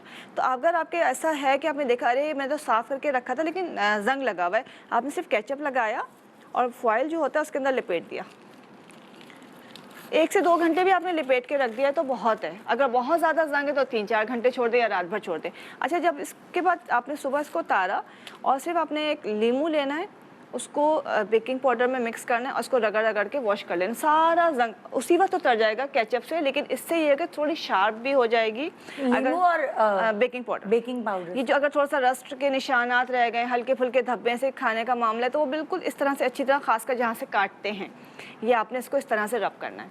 इससे कि ये जो है केचप, इसके अंदर सारे एसिड्स मौजूद होते हैं, ये सारा जंग निकाल देते हैं। ओह, वैसे भी आप किसी भी चीज़ पे अच्छा, वैसे आपने टिप क्या दी थी कि जब आप छुरी नॉर्मली, हाँ, नॉर्मली उसमें जब आप धोएं छुरी, जब हमने छुरी धोई है, वॉश किए, साफ़ करने के बाद इसको पहले खुली जगह पे रख दें, सुखाएं। सुखा दें, धूप लग जाए, बिल्कुल ड्राई हो जाए। जो बटर पेपर होता है उसके अंदर या मलमल के अंदर लपेट के उसको रखें। वो बास्केट्स होती है ना बेसिकली, हमेशा बेसन के बिल्कुल। बराबर में बास्केट्स होती है जहाँ पहले बर्तन। अच्छा, मैंने ये नोट ये किया है कि पाकिस्तान में ये ट्रेंड है, मासियाँ ये करती हैं, जो एक बास्केट है बर्तन धोने की, उसमें सब डालकर जब वो सूख जाते हैं तब जाके चीज़ें अंदर कैबिनेट्स में रखी जाती हैं। मगर मैंने पूरी दुनिया में ये देखा है कि जैसे जैसे बर्तन धुलते जाते हैं, धुलने के बाद वहीं पे एक आपके पास तौलिया नुमा कोई चीज़ होती है, वहीं पे खुश्क होते जाते हैं, खुश्क होके रखे जाते हैं। हमारे यहाँ खुश्क वाला कोई सीन ही नहीं है, खुद ही सूखने छोड़ देते हैं। ऑटो पे छोड़ दिया। वो बेसन के बराबर का जो हिस्सा है वो पूरी कवरेज हो जाती है उस बास्केट से, और जो जरा सी भी सीलन है वो जंग लगा देती है ना। बिल्कुल। अगर कबर्ड के अंदर आप देखें कॉकरोचेस क्यों हो रहे हैं, हाँ। अगर वो सीलन है उसकी वजह से हो रहे हैं, तो उसमें सीलन है तो वो जंग भी लगेगा। यानी अपनी हेल्पर्स को थोड़ा सा आपने कहना है कि ये आपने धोया, धोने के बाद उस टोकरी से आप खुश्क कर करके आप कैबिनेट में रख के जाएंगे। बिल्कुल, जाने से पहले हाँ, बिल्कुल जाने से पहले आपकी जिम्मेदारी है ये, या तो फिर आप खुद खुश्क करके रखें, ड्राई बिल्कुल करके, साफ करके और किसी चीज़ में लपेट के रखेंगे तो वो उसमें जंग आपको एकदम से भी निकालेंगे, बीच में किसी मौके पे भी निकाल रहे हैं तो वो उस पर आपको जो है ना जंग नहीं मिलेगा इंशाल्लाह। हाँ, तो सिर्फ और बहुत आसान से, अगर कुछ लगा भी है कुछ दिनों के बाद भी कर रहे हैं तो सिंपल नींबू या बेकिंग पाउडर, नहीं तो सिर्फ आपने केचप लगाया और रगड़ा और वॉश कर लिया, 5 मिनट में साफ हो जाता है ये। और ये इस पे वो अक्सर जो है मैंने देखा है कि वो है ना इस तरह सिलबट्टा होता है, इससे भी तेज करते इससे भी तेज। एक्चुअली चीज़ें बहुत सारी होती हैं। हाँ। अब तो बहुत सारे ऐसी चीज़ें, मतलब और छुरी को छुरी पे मारे वो भी तेज उससे भी तेज होता है। अगर सैंड पेपर है इसको आप काटते हैं उससे भी तेज होता है कोई। और कुछ भी नहीं है तो आपका जो कॉफ़ी मग होता है ये इसके पीछे, ये सबसे ओह, मुझे बड़ा डर लगता है भाई। तो इससे भी तेज हो जाता है। अच्छा। तो मतलब ये तो सिर्फ आपको इसके ये जो एज है इसको शार्प करना है, तो उसके लिए बहुत आसान है कि सिलबट्टा हर घर में होता है। जो हर अक्सर आप कहते हैं तेज छुरी के बजाय आपकी जो ऐसी कमजोर छुरी होती है उससे ही आपका हाथ कटता है। टमाटर काट रहे हैं वो नहीं कट रहा, स्लिप हो गया आपका हाथ कट गया। मैंने नोट ये किया है, तेज छुरियों से इतना हाथ नहीं कटता जितना। अच्छा, एक चीज़ और है, जब हम करते हैं छुरी देखिए इसको कभी भी यूं नहीं रगड़ेंगे, यूं हमेशा ये एंगल, इसलिए वरना इसके ये खराब हो जाएगा। आपने सीधा रगड़ना नहीं है, ये ऐसे नहीं रगड़ना, ये सब एजेस खराब हो जाएंगे। आपने सिर्फ इसको 45 डिग्री पे करके रगड़ना। ठीक है, समझ गई जी। डॉक्टर मिनाइल, आप क्या बता रही हैं? जी, मैं बता रही मसले हल हो रहे हैं ना, आज हम सब जुबैदा आपा बने हुए हैं। ये वाली काम नहीं तो जुबैदा आपा के होते थे। हाँ। मैं बता रही हूँ कि गोश्त को जैसे आप बांट रहे हैं तो फिर गर्मियाँ हैं, चाहे बारिश का मौसम है, लेकिन ख़राब होने का खदशा होता है। बिल्कुल बिल्कुल। अब इसमें 2 स्कूल्स ऑफ थॉट्स हैं, एक कहते हैं कि धोकर दे देना चाहिए, एक नहीं धोकर देना चाहिए। अच्छा, अगर आपने धो ली उसमें पानी रह गया तो फिर वो और ख़राब होने के चांसेस हैं। तो मेरी स्कूल ऑफ थॉट कहती है बगैर धोए आपने क्या करना है, उसको अच्छी तरीके से ऐसी जगह रखें कि जिसका खून वगैरह जो है वो निकल जाए। निकलने के बाद पानी नहीं लगाएं, 3 घर के मसाले आप उस पर लगा दें। उसमें आप क्या करें, सारे हम वजन लेके, मतलब आप कह रही हैं धोए बगैर मसाले लगा दें? जी, फिर जहाँ जाएगा वो लोग तो धोएंगे ना पकाने से पहले, तो ये महफूज रखना है ताकि वो ख़राब ना हो। क्योंकि जैसे मेरे साथ लास्ट टाइम ये हुआ था बकरा ईद, तो मुझे याद है कि मैंने जैसे मेरे प्लम्बर को मैंने दिया गोश्त, जब वो घर लेके गया मैंने क्या किया था, बड़े प्यारे से डब्बे बनवाए थे ना ब्राउन कलर के, ऑनलाइन मैंने मंगाए, बड़े जब वो घर लेके गया ना गोश्त, ब्राउन कलर के डब्बे थे, जब उसने खोला ना तो पता है क्या हुआ, वो डब्बों का कलर गोश्त पे लग गया। और इसने मुझे जो प्लम्बर था उसने मुझे जो है वीडियो भेजी, बाजी तो गोश्त ख़राब है। मैंने कहा ख़राब है? मैंने कहा नहीं। फिर मैंने वही गोश्त जो उसे दिया हुआ था उसी में ताज़ा ताज़ा दिया था, वो सूंघा तो ख़राब नहीं था। मैंने कहा भाई ये जो डब्बा है ना इसका है रंग छूट रहा, सो गोश्त के ऊपर जब ब्राउन ब्राउन कलर लगा तो उसको ख़राब लगा। तो फिर इसलिए जो है ना मतलब ये भी है चीज़ कि आप गलत फहमी भी ना हो, आप जब भी किसी का हिस्सा दें तो बहुत देखभाल के। मैंने बड़े स्टाइलिश डब्बे ऑनलाइन ऑर्डर किए जिसका रंग ही छूट अच्छा, रहा। एक और गलती करते हैं, हाँ। जैसे ही गोश्त आता है फौरन उसको प्लास्टिकों में डाल के देना शुरू कर देते हैं, ये सबसे बड़ी गलती है। पहले थोड़ी देर रखें हवा में। उसको हवा में आप रखें और उसका टेम्परेचर बिल्कुल कम होने दें, बिल्कुल जैसे आप हाथ लगाएं तो उसमें गर्मी का एहसास लेकिन आपको पता है ना डॉक्टर बिल्किस क्या होता है कि जैसे आप जैसे ही ज़िबा होता है ना, हिस्से होते हैं लोग आना शुरू कर देते हैं। नहीं, जैसे आया भले आपने किसी बास्केट में, बड़े बास्केट में डाल के रखा है, आप उस वक्त उसका हिस्सा बनाकर दे दें। अच्छा। क्योंकि गर्मियों का कोई वो नहीं होता है, पता नहीं वो कितने दूर लेके जा रहे हैं, हम वैसे ही प्लास्टिक में देते हैं, शॉपर्स में ही देते हैं, तो उससे क्या होता है कि क्या बेहतर है वैसे अगर आप लोगों को मशवरा दें? मैं तो किस कहती हूँ चीज़ में कागज ज़्यादा की थैली में डाल दे, कुछ लग जाएगा तो लोग धुलने में अखबार काम दे आ देते जाए। हैं तो गंदा लगता है वो अखबार। नहीं, मोटा नहीं, ब्राउन पेपर की जो थैलियाँ आती हैं मोटी वाली, जिसमें हमारा आटा आता जैसे है। आटे टाइप। हाँ, आटा आता है ना। हाँ। या झूठ, अगर मतलब आप किसी को कुछ झूठ, हाँ, झूठ। झूठ पठान बोली ना झूठ। मैंने कहा झूठ की क्या बात है? झूठ को लपेट के वो क्या कहते हैं है हाँ, फिर मेरा खराब हो जाता है। सूतली का होता है हाँ, सुतली वाला जो होता है ना उसमें क्रॉस वेंटिलेशन होती है, तो अच्छा। वो प्लास्टिक वो से अच्छा रहता है। बहुत ज़्यादा बेहतर है। नहीं तो जो उस जो आटा देने वाली थैलियाँ होती हैं वो मिल जाती वो हैं, भी मिल जाती है आसानी वो से। अगर आप देखिए आपकी गोश्त में पानी या खून नहीं होना चाहिए, आपने उसको ऐसे रखना है कि अच्छा वो सब उसके बह बारे जाए। में क्या कहती हैं वो जो पैकिंग मटेरियल के बॉक्सेस नहीं बने होते? वो बहुत अच्छे हैं। देखिए वो कैसे वो होते हैं? थोड़ा आपको एक्सपेंसिव पड़ेगा। अच्छा वो महंगा। वो महंगा और पड़ेगा। वो प्लास्टिक के जो प्लास- जिपर्स होते हैं वो जिप वो भी अच्छे, लेकिन अगेन प्लास्टिक के प्लास्टिक क्रॉस है। वेंटिलेशन नहीं होगी। ओ, इस अगर वजह आप से। एक काम करें, हमने प्लास्टिक के जिपर लिया और एक थोड़ा सा उसमें होल कर दिया जरा सा, थोड़े थोड़े हाँ ज़्यादा करने पड़ेंगे। क्रॉस वेंटिलेशन की वजह से। अच्छा, आपने मतलब गोश्त को, अब कुछ लोग ऐसे होते हैं कि कराची से बाहर ले जाकर बांटते हैं, मगर जब आप बांट रहे होते तो गोश्त आपका ख़राब हो चुका होता है। कुछ लोग जो है ऐसे एरिया में जहाँ पे नहीं कुर्बानियाँ हो रही थी वहाँ ले जा रहे होते, तो आपने क्या करना है, या घर में भी गोश्त को महफूज बनाना है और आप चाहते हैं कि मतलब इसमें सिरका भी डाल सकते हैं। वैसे मैं ये बता देती हूँ, बहुत अच्छा मसाला है, आपका गोश्त का टेस्ट भी ख़राब नहीं होगा। आपने नमक लेना है, सारी चीज़ें हम वज़न है। इसमें आपने लेना है ज़ीरा, सफ़ेद ज़ीरा पिसा हुआ। पीस, मतलब इन सबको आप पीस लीजिए ना, हम वज़न लेके। इसमें आपने लेना है अजवाइन, ओ ठीक है, ये तीनों चीज़ें हम वज़न है। उसके बाद ये लौंग रखा हुआ है, लेकिन लौंग आप ऊपर से छिड़क दें तो आप यकीन करें आपका गोश्त ख़राब नहीं होगा। अच्छा, तो आप ही कह रही हैं कि कितनी मिकदार में हमें ये गोश्त पे लगा? अगर फ़र्ज़ करें किसी को 2 किलो गोश्त दिया है, 1 चमच काफ़ी होगा। अच्छा हाँ बिल्कुल, और 1 चम्मच, पूरे 1 चम्मच लेके गोश्त जैसे में मैरिनेट को करते हैं कवर ऐसे कर कर, लें, हाँ ऐसे बिल्कुल ऐसे ठीक है। उसको वो कर लें। नमक भी गोश्त को ख़राब होने नहीं देगा, क्योंकि वो बेचारे जो लोग हैं जो गोश्त जमा कर रहे होते हैं वो इकट्ठे सबका लेके फिर जा रहे होते हैं, तो इस तरह जमा करने में गोश्त खराब ना हो। और जिनके घर पे रेफ्रिजरेटर नहीं है, गोश्त महफूज करना चाहते हैं, नमक और सिरके में उबाल के रख लें, अच्छा, तो कुछ दिन तो हो जाएगा। फिर अगर चाहें, क्योंकि हवा यहाँ पे कराची में तो नहीं हो सकता, नहीं तो गोश्त को सुखाया जाता है, धूप में सुखाया जाता है और वो बहुत जायके वाला बनता है जब नमक और सिरके में कर लिया जाए। पहले ज़माने में तो ऐसे ही होता था ना। ये देखिए ये बन गया, और आपने जैसे 2 किलो पे एक बड़ा सा चम्मच देके मिक्स कर लें। जिसको गोश्त मिलेगा ओवियस वो पकाने से पहले जो है ना धोएगा, जी, तो ये निकल जाएगा और गोश्त की बदबू भी खत्म हो जाएगी। अच्छा, जो एक कुर्बानी के गोश्त में स्मेल होती अच्छा, है। एक ये भी तो कहते हैं कि कुर्बानी का गोश्त देर से गलता है, उसकी क्या रीज़न है?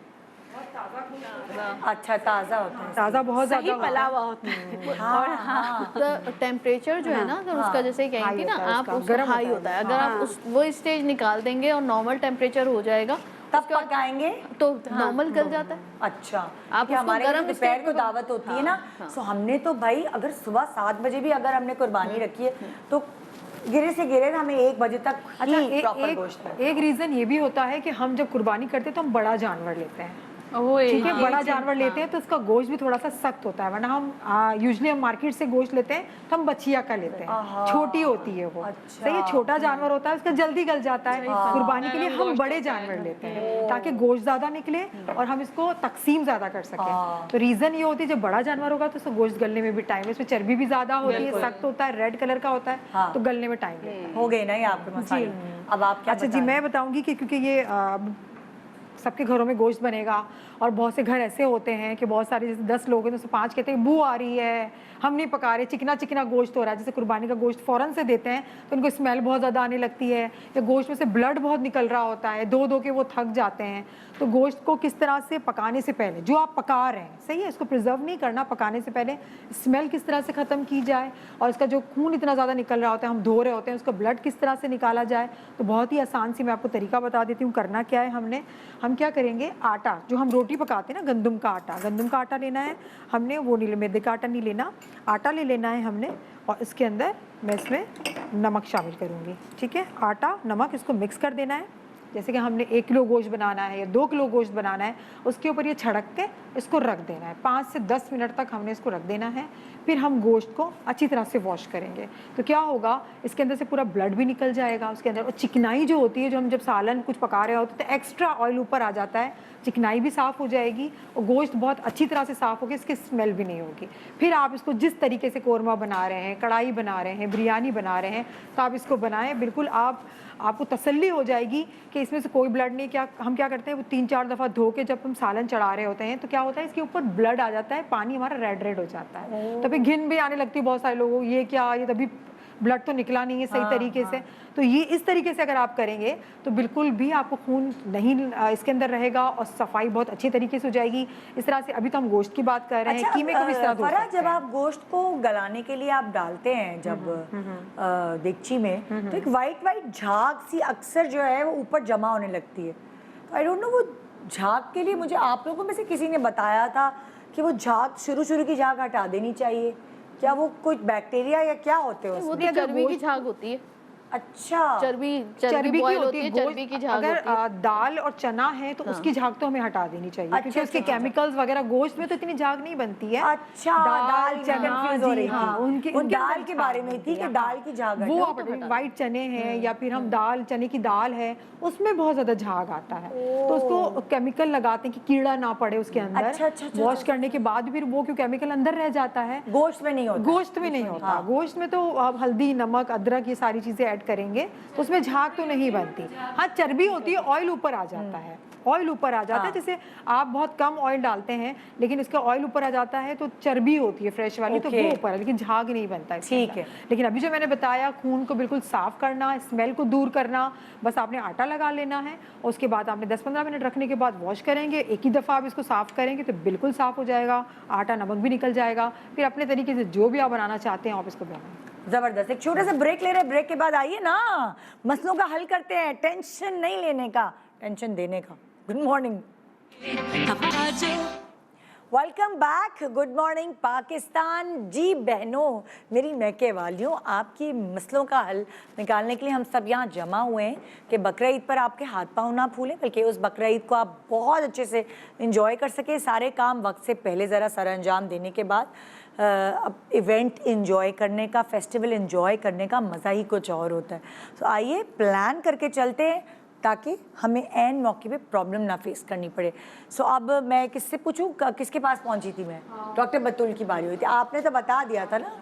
हाँ, मैं बताऊंगी, बहुत सारे लोगों को हाजमे की प्रॉब्लम हो जाती है। ओए होए, अच्छा, गोश्त खाने से नहीं, सिर्फ अपना गोश्त पेट समझ के नहीं खाते। नहीं, अगर खा भी रहे ज्यादा खा हैं, लेते। बाज़ लोगों को सिर्फ गोश्त देखकर भी हाजमे की प्रॉब्लम हो जाती है। अल्लाह, देख के होता तो है, नहीं होती। नहीं होती। होती है, उनको वॉमिटिंग फील होती है, बाद लोग एलर्जिक होते हैं, खाने में नहीं होती, लेकिन देखकर, कच्चे गोश्त देखकर होती है, नौजिया वॉमिटिंग, हाँ नौजिया वो वॉमिटिंग। तो गोश्त का हाथ ही नहीं लगाती हाथ नहीं आपकी लगाती। बेटी भाभी भाभी गोश्त खाने से नहीं होगा उनको कुछ, लेकिन सिर्फ गोश्त, कच्चा गोश्त देखकर होगा, नौजिया वॉमिटिंग फील होती है। अब आपके पास कोई मेडिसिन नहीं है, शॉप्स बंद हैं, आपने सिंपल पानी लेना है, पानी में डालेंगे पिसा हुआ धनिया का पाउडर, 1 चम्मच सौंफ, और फिर इतना सा लेमन, इसको मिक्स कर लिया, 5 से 7 मिनट रखेंगे, और इसमें से सिर्फ और सिर्फ ऐसे निकाल कर आपने सौंफ खानी है, तो वो सौंफ खानी है, चूसते रहे, चूसते रहे, पिएंगे, पीना नहीं है, सिर्फ चूसते रहना है। इससे ये होता है कि जो नौजिया वॉमिटिंग का सेंटर ब्रेन में एक्टिवेट होता है ना, वो सेटल डाउन हो जाता है। तो इजी सा सोल्यूशन है, सर पे पड़ती है सब नौजिया वौजिया भाग जाता है। हम मैं भी मेरा नहीं, लेकिन नहीं होता बाज लोगों का मेरा कंट्रोल। शुमार उन्हीं लोगों में होता था। अब आज मैं गोश्त हाँ, को बैठ के कर एग्जैक्टली, रही वो आप हूँ। यूज टू हो जाते हैं, लेकिन बाज लोगों को सीवियर प्रॉब्लम होती है। और अगर आपको इवन खाने के बाद भी हो रहा है तो भी आप ये कर सकते हैं, आपने अंदर थूक निगलना है, आपने सॉफ्ट चबानी है, साइड में रखनी है और अंदर थूक निगलना है, इससे आपका नौजिया का सेंटर फौरन जो है वो रिलीफ मिल जाएगा आपको। अच्छा मुझे एक बात बताएं, अब जैसे लाइक आप इतनी गोश्त की चीज़ें बना रहे होते तो एक ख़ास तौर पे ताज़ा गोश्त की एक हीक होती है, कुकिंग में पकाते वक्त ऐसा क्या करें कि वो हीक चली जाए? अदरक लहसुन का इस्तेमाल करते वो तो हैं। करते ही है ना, बिल्कुल करते हैं, उसके हाँ। बावजूद भी एक हीक वाला एलिमेंट हो कोई जाए। भुने अच्छी तरीके से भुने, कुछ लोग अच्छा, भुनाई अच्छी नहीं मैं करते हैं। सिंपल हल्दी लगा, मैंने अपनी सास से सीखा है, जब गोश्त आता है वो कहती है हल्दी लगा के छोड़ दो, यानी धोने से पहले, और जब आपको पकाना में पैकेट भी इसी तरह हल्दी येलो लगा, येलो कलर का नहीं हो जाएगा गोश्त? कोई कलर नहीं आता। जब आप उसे वॉश करते हैं, निकाला, जैसे दूसरे दिन आप जो दावत कर रहे हैं, चॉप्स हो गई, कुछ हो गई, वो बिल्कुल नॉर्मल, बिल्कुल फ्रेश होता है, ऐसा लगता है आपने अभी गोश्त काटा है, वो हट जाता है और उसमें बिल्कुल हीक नहीं होती। और एक वजह ये भी होती है, जब गोश्त को हम भून रहे होते हैं, जब पहले बॉईल, गोश्त को हमेशा बॉईल किया जाता है, ठीक है, चिकन को डायरेक्ट पकाया जाता है, जब हम बॉईल कर रहे होते हैं तो जो गोश्त की स्मेल उस पानी में होती है, थोड़ा सा भी पानी रह जाए और फिर हम दूसरे मसाले और ऑयल शामिल कर दें तो उसमें हीक रह जाती है। तो गोश्त का पानी बॉईल करते वक्त मुकम्मल तौर पे जलाना लाजमी है, ड्राई करना लाजमी अच्छी है, टिप है। ठीक है? जब तक ये ड्राई नहीं होगा, यही वाली जो सदियों से यही चलती आ रही है, जब तक गोश्त का पानी ड्राई नहीं होगा फिर आप ऑयल डालें। गोश्त पकाते वक्त पहले बॉईल होता है, जब कढ़ाई बनाएं, चाहे बिरयानी बनाएं, चाहे सालन बनाएं, नॉर्मली बाद में ऑयल का इस्तेमाल होता है। जो लोग ऑयल, पानी, मसाले, प्याज साथ पकाते हैं उसके गोश्त में हमेशा ही, यानी देखिए जैसे अक्सर मैंने ये देखा है कि प्याज डाले, उसको ब्राउन किया, फिर गोश्त डाला, मसाले डाल के भुनाई कर ली, फिर पानी डाला। आप कहते हैं इसे वाइस वर्सा कर दे, उल्टा कर दे कि पहले क्योंकि बाहर रेस्टोरेंट्स वगैरह में इसी तरह बनती है, इसी तरह से गोश्त बनाया जाता है। बॉईल पहले से, आपने कढ़ाई ऑर्डर की, पहले से ये बॉईल होता है, ड्राई होता है, फिर ऑयल के साथ मसाले डलते हैं, फिर उस बॉयल गोश्त को उसके अंदर ऐड किया जाता है। पूरी दुनिया में इसी तरीके से होता है। समझ आ गई हाँ। इवन ये कि आप शामी कबाब भी बना रहे हैं ना, तो उसको ड्राई करें, उसको मसाले को, शामी कबाब में तो हम जाहिर बात है दाल डालते हैं, गोश्त डालते हैं, खुश्क होगा तभी शामी कबाब बनेगी। इसी तरह से आपने कीमा भी बनाना है तो कीमे का जो अपना पानी उसको ड्राई होने दें, उसके बाद मसाले डालें, कभी भी फिर भुनाई करें। हाँ, कभी भी स्मेल। यानी भुनाई जो पुराना कुकिंग स्टाइल था, जो मैंने सीखा वो ये था कि पहले भुनाई करें, फिर गलने के लिए पानी वानी डालें। नो, पहले उबालें, पानी उसका खुश्क करें और फिर उसके बाद भुनाई। ठीक है, ओके जी, आप बताएंगे ना। अच्छा, जैसे अभी फरहाना का ही बड़ी अच्छी टिप दी इन्होंने। जैसे हमारे घर में खासकर कुर्बानी का जो गोश्त होता है, अब वो उबाल के खुश्क नहीं करते, चाहे कलेजी हो, कलेजी में ज़्यादा हीक आती है, बहुत आती है, और कलेजी आप ज़्यादा देर पकाएं तो अकड़ जाती है। तो हमारे का जो तरीका है ना बनाने का, वो होता है कि पहले आपने डाला, एक जोश दिया और पानी फेंक दिया हल्दी और नमक के साथ पानी, पूरा पानी खुश्क हो, मतलब फेंक के बिल्कुल छलनी में डाल के छान लिया। और वो जब हम गोश्त बनाते हैं वो लगता नहीं, गोश्त क्या कलेजी, हर चीज़ उसमें स्मेल नहीं होती, इसलिए कि वो तो कोई बच्चा। अच्छा आइडिया। हाँ, मतलब आपने बोला कि जैसे एक उबाल आए बस पानी और वो पानी फेंक दिया, दिया, फिर दूसरा पानी डालें। बस अब जैसे भी पकाना है, जो भी आपका मेथड है आप पका लीजिए। ओके, मतलब वो एक लेकिन ऐसा नहीं होगा उसका सारा जूस नहीं निकल तो जाएगा? एक जोश से हल्का सा देते हैं गर्म पानी में, गर्म पानी में, जैसे गर्म पानी में डाल के हीक अच्छा, निकल ये जाती है। चीज़ मैं वैसे कलेजी के साथ करती थी, मुझे मेरी सास ने सिखाई थी कि बेटा एक जोश दिया कलेजी को, और हमारे घर कलेजी पोटे होता है वो दोनों पकते हैं, एक जोश दिया और वो पानी फेंक दिया, एंड देन उसकी आप बुनाई करें। बिल्कुल कोई स्मेल नहीं आती, बड़ा जबरदस्त रहता है वो। अच्छा। तो वो इजी हो जाता है। हाँ, आप क्या कह रही हैं? मैं क्या चित्राल में करती कैसे हूँ, खाते हैं? हाँ, हम लोग है ना, मैं बता देती हूँ, ढक के पकाएंगे ना तो स्मेल बहुत आएगी। हाँ सही। आप बगैर ढक के पकाएं और आखिर में ना जैसे आप 1 चम्मच बड़ा चम्मच है ना दही का डाल दें आखिर में, जब भुनाई वगैरह हो जाए ना तो भी स्मेल बिल्कुल नहीं आप आती। लोग तो ज्यादा, आप लोगों के यहाँ भुना हुआ गोश्त नहीं होता ना? थोड़ा नहीं raw कलेजी खाते तो हैं। जैसे मेरी हिंदुस्तानियों में शादी अच्छा, हुई तो पहले तो मैं हाँ। शोरबे को भी यही कहती थी इसमें तो पानी है। मेरी सास ने मुझे वो भुनाई कराई है कि मैं बता नहीं सकती हूँ, अल्लाह उनको जन्नत नसीब हाँ, करे, ठीक है सारा आपका। उनके हाथ से मैंने सीखा है। तो 2-3 टिप है। एक तो जब आप जो तेल लेते हैं उसमें हमारे यहाँ ऐसा होता है कि तेल में नमक डाल देते हैं। नमक को तेल के साथ बिल्कुल मिक्स करते हैं, उसके बाद गोश्त डालते हैं, क्योंकि हम लोग बहुत सारे मसाले नहीं लेते तो गोश्त में बिल्कुल भी स्मेल नहीं आती। अच्छा, बिल्कुल भी स्मेल नहीं आती। और हमारे यहाँ तो ये रिवाज है कि कलेजी को धोते नहीं है। कलेजी को हम भी नहीं धोते हैं हाँ, वैसे। कुछ क्योंकि लोग कलेजी को धोएंगे तो सारा लाल लाल लाल निकल बिल्कुल जाएगा। भी नहीं धोते और ऐसे एज इट इज डाल देते हैं। हाँ।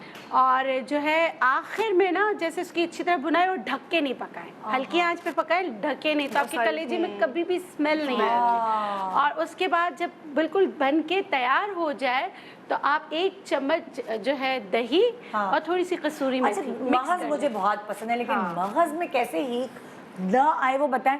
मेरी बहन जो थी ना, मगज के अंदर से वो भी जो नहीं होती ब्लैक निकालना पड़ता है, वो निकालना जरूरी है। पर मैंने अपने ससुराल में देखा, मेरी सास तो वो निकाले बगैर। नहीं निकालना वो नहीं वो पता हम क्या लोग करती हल्दी थी? और जीरे के साथ उसको उबाल लेते हैं। उबालते हैं पहले। हाँ, उबालते तो वो आराम से निकल जाता है। और उबाल के उसकी हीक भी खत्म हो जाती हाँ, हल्दी और जीरे के साथ। हल्दी और है। मगज तो लाजमी उबालते हैं, है ना, उबाल और के उसके अंदर से ब्लैक ब्लैक चीज वो निकलती सारा है। पहले सारे जो ना वो सब नसें निकालना निकाल लेते हैं। जरूरी सारा निकालना। हीक तब आती जब ज्यादा अगर आप उसको निकाले ना तो। और उसका पानी से नहीं निकालेंगे तो उसके अंदर जो हीक है वो आपको फील होगी। अगर आपने एक जोश देके निकाल लिया है तो उसमें कभी भी हीक नहीं आएगी।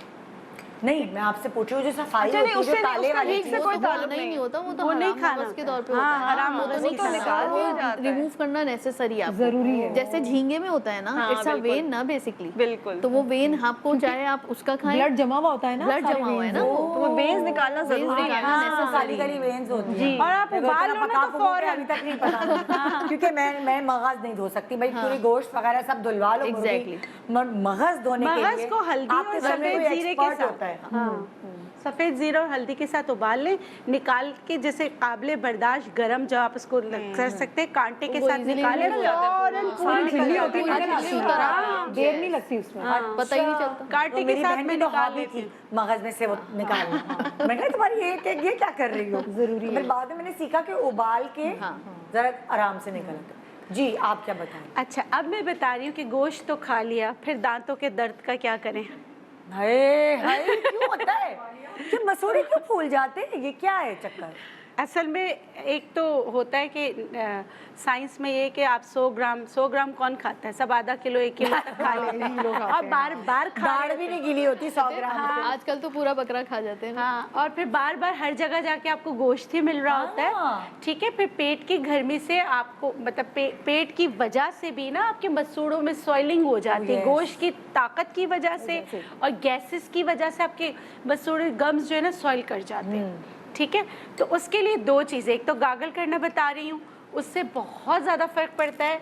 गेंदे के फूल हैं, अभी मिलते रहते हैं, हर जगह हैं। आपने 2 से 3 गेंदे के फूल लेने हैं, 1 से 2 लौंग लेने हैं, उसको आप उबाल लें। आपके कुलियों के लिए, गागल्स के लिए बहुत ही अच्छा, हाँ यही कह सकते हैं, बहुत ही अच्छा जो है आपका। बकरीद पे कुल्लियां कर रहे हैं जा जाके, नहीं। एक जगह दावत थोड़ी हाय सोने से पहले तो लाजमी करें, वरना ये दांतों का दर्द जो है ना, हर वो दर्द जो नजर नहीं आता वो बहुत तकलीफ। जहाँ जाओ तो कई स्नैक्स भी चापे रखी होंगी, कबाब रखे होंगे, खाएं खाएं खाएं और कहीं कहीं तो सही से गलावा भी नहीं होता, तब तो दर्द होती है। बड़े प्रॉपर कुछ गलावा कह भी भी नहीं सकते। अच्छा, हैं? और क्या कहें? और दूसरा, इंस्टेंट आपको आराम आएगा अल्लाह के हुक्म से इंशाल्लाह। आपने सौंठ पाउडर लेना है, उसमें आपने लेना है सौंठ पाउडर 1 चम्मच, नमक आपने आधा चम्मच लेना है। अगर आपका पिंक सॉल्ट हो तो बहुत ही अच्छा है। इसमें आप सरसों का तेल मिला लें, आपकी दवा तैयार हो गई। मतलब ये आपने दाढ़ों में लगा लेना है ऐसे? बिल्कुल लगा लेना है। एक दावत से दूसरी दावत तक के दरमियान ये साथ लेके तेल लगा के रखे, गाड़ी में लगाए। मेरा मियाँ तो सीरियसली वो तो इंतजार होता है उसको, क्योंकि वैसे तो नहीं आप इतना हाँ, तो वो बिल्कुल। डाइट वाइट कर रहे होते हैं, तो उसको तो इंतजार होता है। बकरा ईद अक्सर ऐसा होता है, मैं कहती हूँ कि चलो यार, मतलब लाइक हम वो छुट्टी मिल रही है तो उसमें नहीं नहीं नहीं, बकरा ईद में कहीं Enjoy करते हैं, बकरा ईद में तो यही रहना ही है। ये है तो बस आप इसको लेकर सौंठ, सरसों का तेल नमक, और नमक, ये नमक तीन- कम सौंठ ज्यादा, यानी आधी चम्मच अगर आपने नमक लिया तो 1 चम्मच सौंठ मतलब पाउडर। इसमें जो है वो आप लौंग आप पे कोई असर नहीं कुछ करेगी। इस नहीं, लौंग बहुत अच्छी, अगर आपको दर्द है तो आप लौंग का पाउडर बना के और फाया रख ले जहाँ बहुत ज़्यादा दर्द हो रहा हो।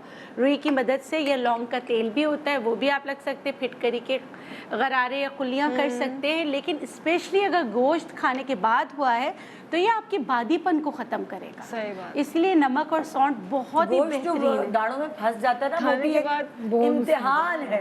लेकिन मतलब हर खाने के बाद कुर्बानी वाले दिन ब्रश कर लिया करें। ले जी, पूरा टेस्ट ही चला जाएगा, टूथपेस्ट का टेस्ट आ जाएगा, पूरा टेस्ट ही लेकिन चला अच्छी जाएगा। तरह से देखिए, जरूरी है अगर हाँ। दांतों में फंस गया ताकि है 3 दिन आप भरपूर तरीके हाँ, से enjoy तो करें, enjoy हाँ। कर सके। ये वाली बात जी। जी कुर्बानी भी हमने करवा दी और फर्श बहुत ज्यादा गंदा है, स्मेल भी बहुत ज्यादा आ रही है, जरासीम भी बहुत ज्यादा हाँ है। यार, जितनी और भी सफाई कर ले जितनी भी सफाई कर ले, और करना सब- भी आपको खुद पड़ता है। सब है ना, नाक पे यूं हाथ रख के घूम रहे होते हैं, सफाई भी करनी, लेकिन क्या अगर मजबूरी भी है।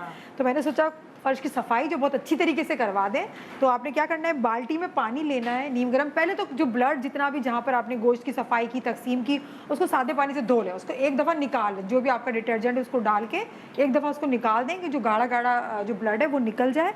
उसके बाद जो असल सफाई अब शुरू होगी, नीम गर्म मैंने पानी ले लिया है, इससे क्या होगा, खुशबू भी आएगी, ठीक है, खुशबू भी आएगी उस जगह पे, और जरासीम भी नहीं होंगे और आपको अच्छा फील होगा, आप बहुत सुकून से काम करेंगे। बाल्टी में हमने ये पानी ले लेना है नीम गर्म, इसके बाद रोज़ वाटर है, ये मैंने ले लेना है, पूरी बॉटल ले लें, एक बाल्टी में पूरी बॉटल डाल दें इसकी, क्योंकि ये ज़्यादा सफाई के लिए है। इसके बाद डिश वॉश, जो आप बर्तन धोते हैं वो वाला, आपने ये वाला लिक्विड ले लेना है, 2 टेबल स्पून वो ऐड करना है।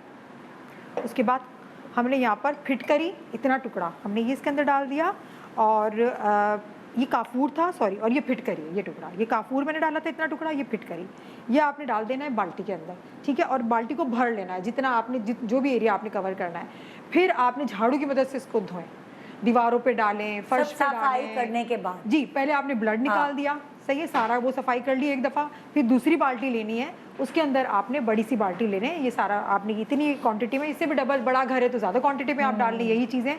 फिर अच्छी तरह से दोबारा आपने साफ़ करना है। एक ही दफ़ा सफाई करने में ना आपको वो गोश्त की ना ब्लड की स्मेल आपको आएगी, और इतना साफ़ और अच्छा फील होगा जब आप वॉश करते जाएंगे। इसमें रोज़ वाटर भी है, फिटकरी भी है, इसके अंदर काफूर भी है, फिर डिटर्जेंट आपकी मर्जी का है, आपकी पसंद का, आप शैम्पू भी ऐड कर सकते हैं। शैम्पू भी बहुत चिकनाई की, बहुत अच्छा, अच्छी तरीके ब्रेक से के बाद सफाई जब मैं करता है। वापस आऊंगी ना, एक सवाल मुझे आपसे करना है कि देखिए, जब गाड़ी में गोश्त रख के ले जाते हैं, आप किसी के घर जा रहे हैं, गाड़ी के अंदर भी वो स्मेल हो जाती है, वो कैसे दूर भगाएंगे? एक छोटे से ब्रेक के बाद रहिए हमारे साथ, आइए मसलों का हल निकालते हैं, खुशी खुशी ईद गुजारते हैं। Good morning Pakistan, welcome back. Good morning Pakistan. Eid की तैयारियां सिर्फ कपड़े, चूड़ियाँ, जेवर, इनसे बहुत हटके हो चुकी है भाई।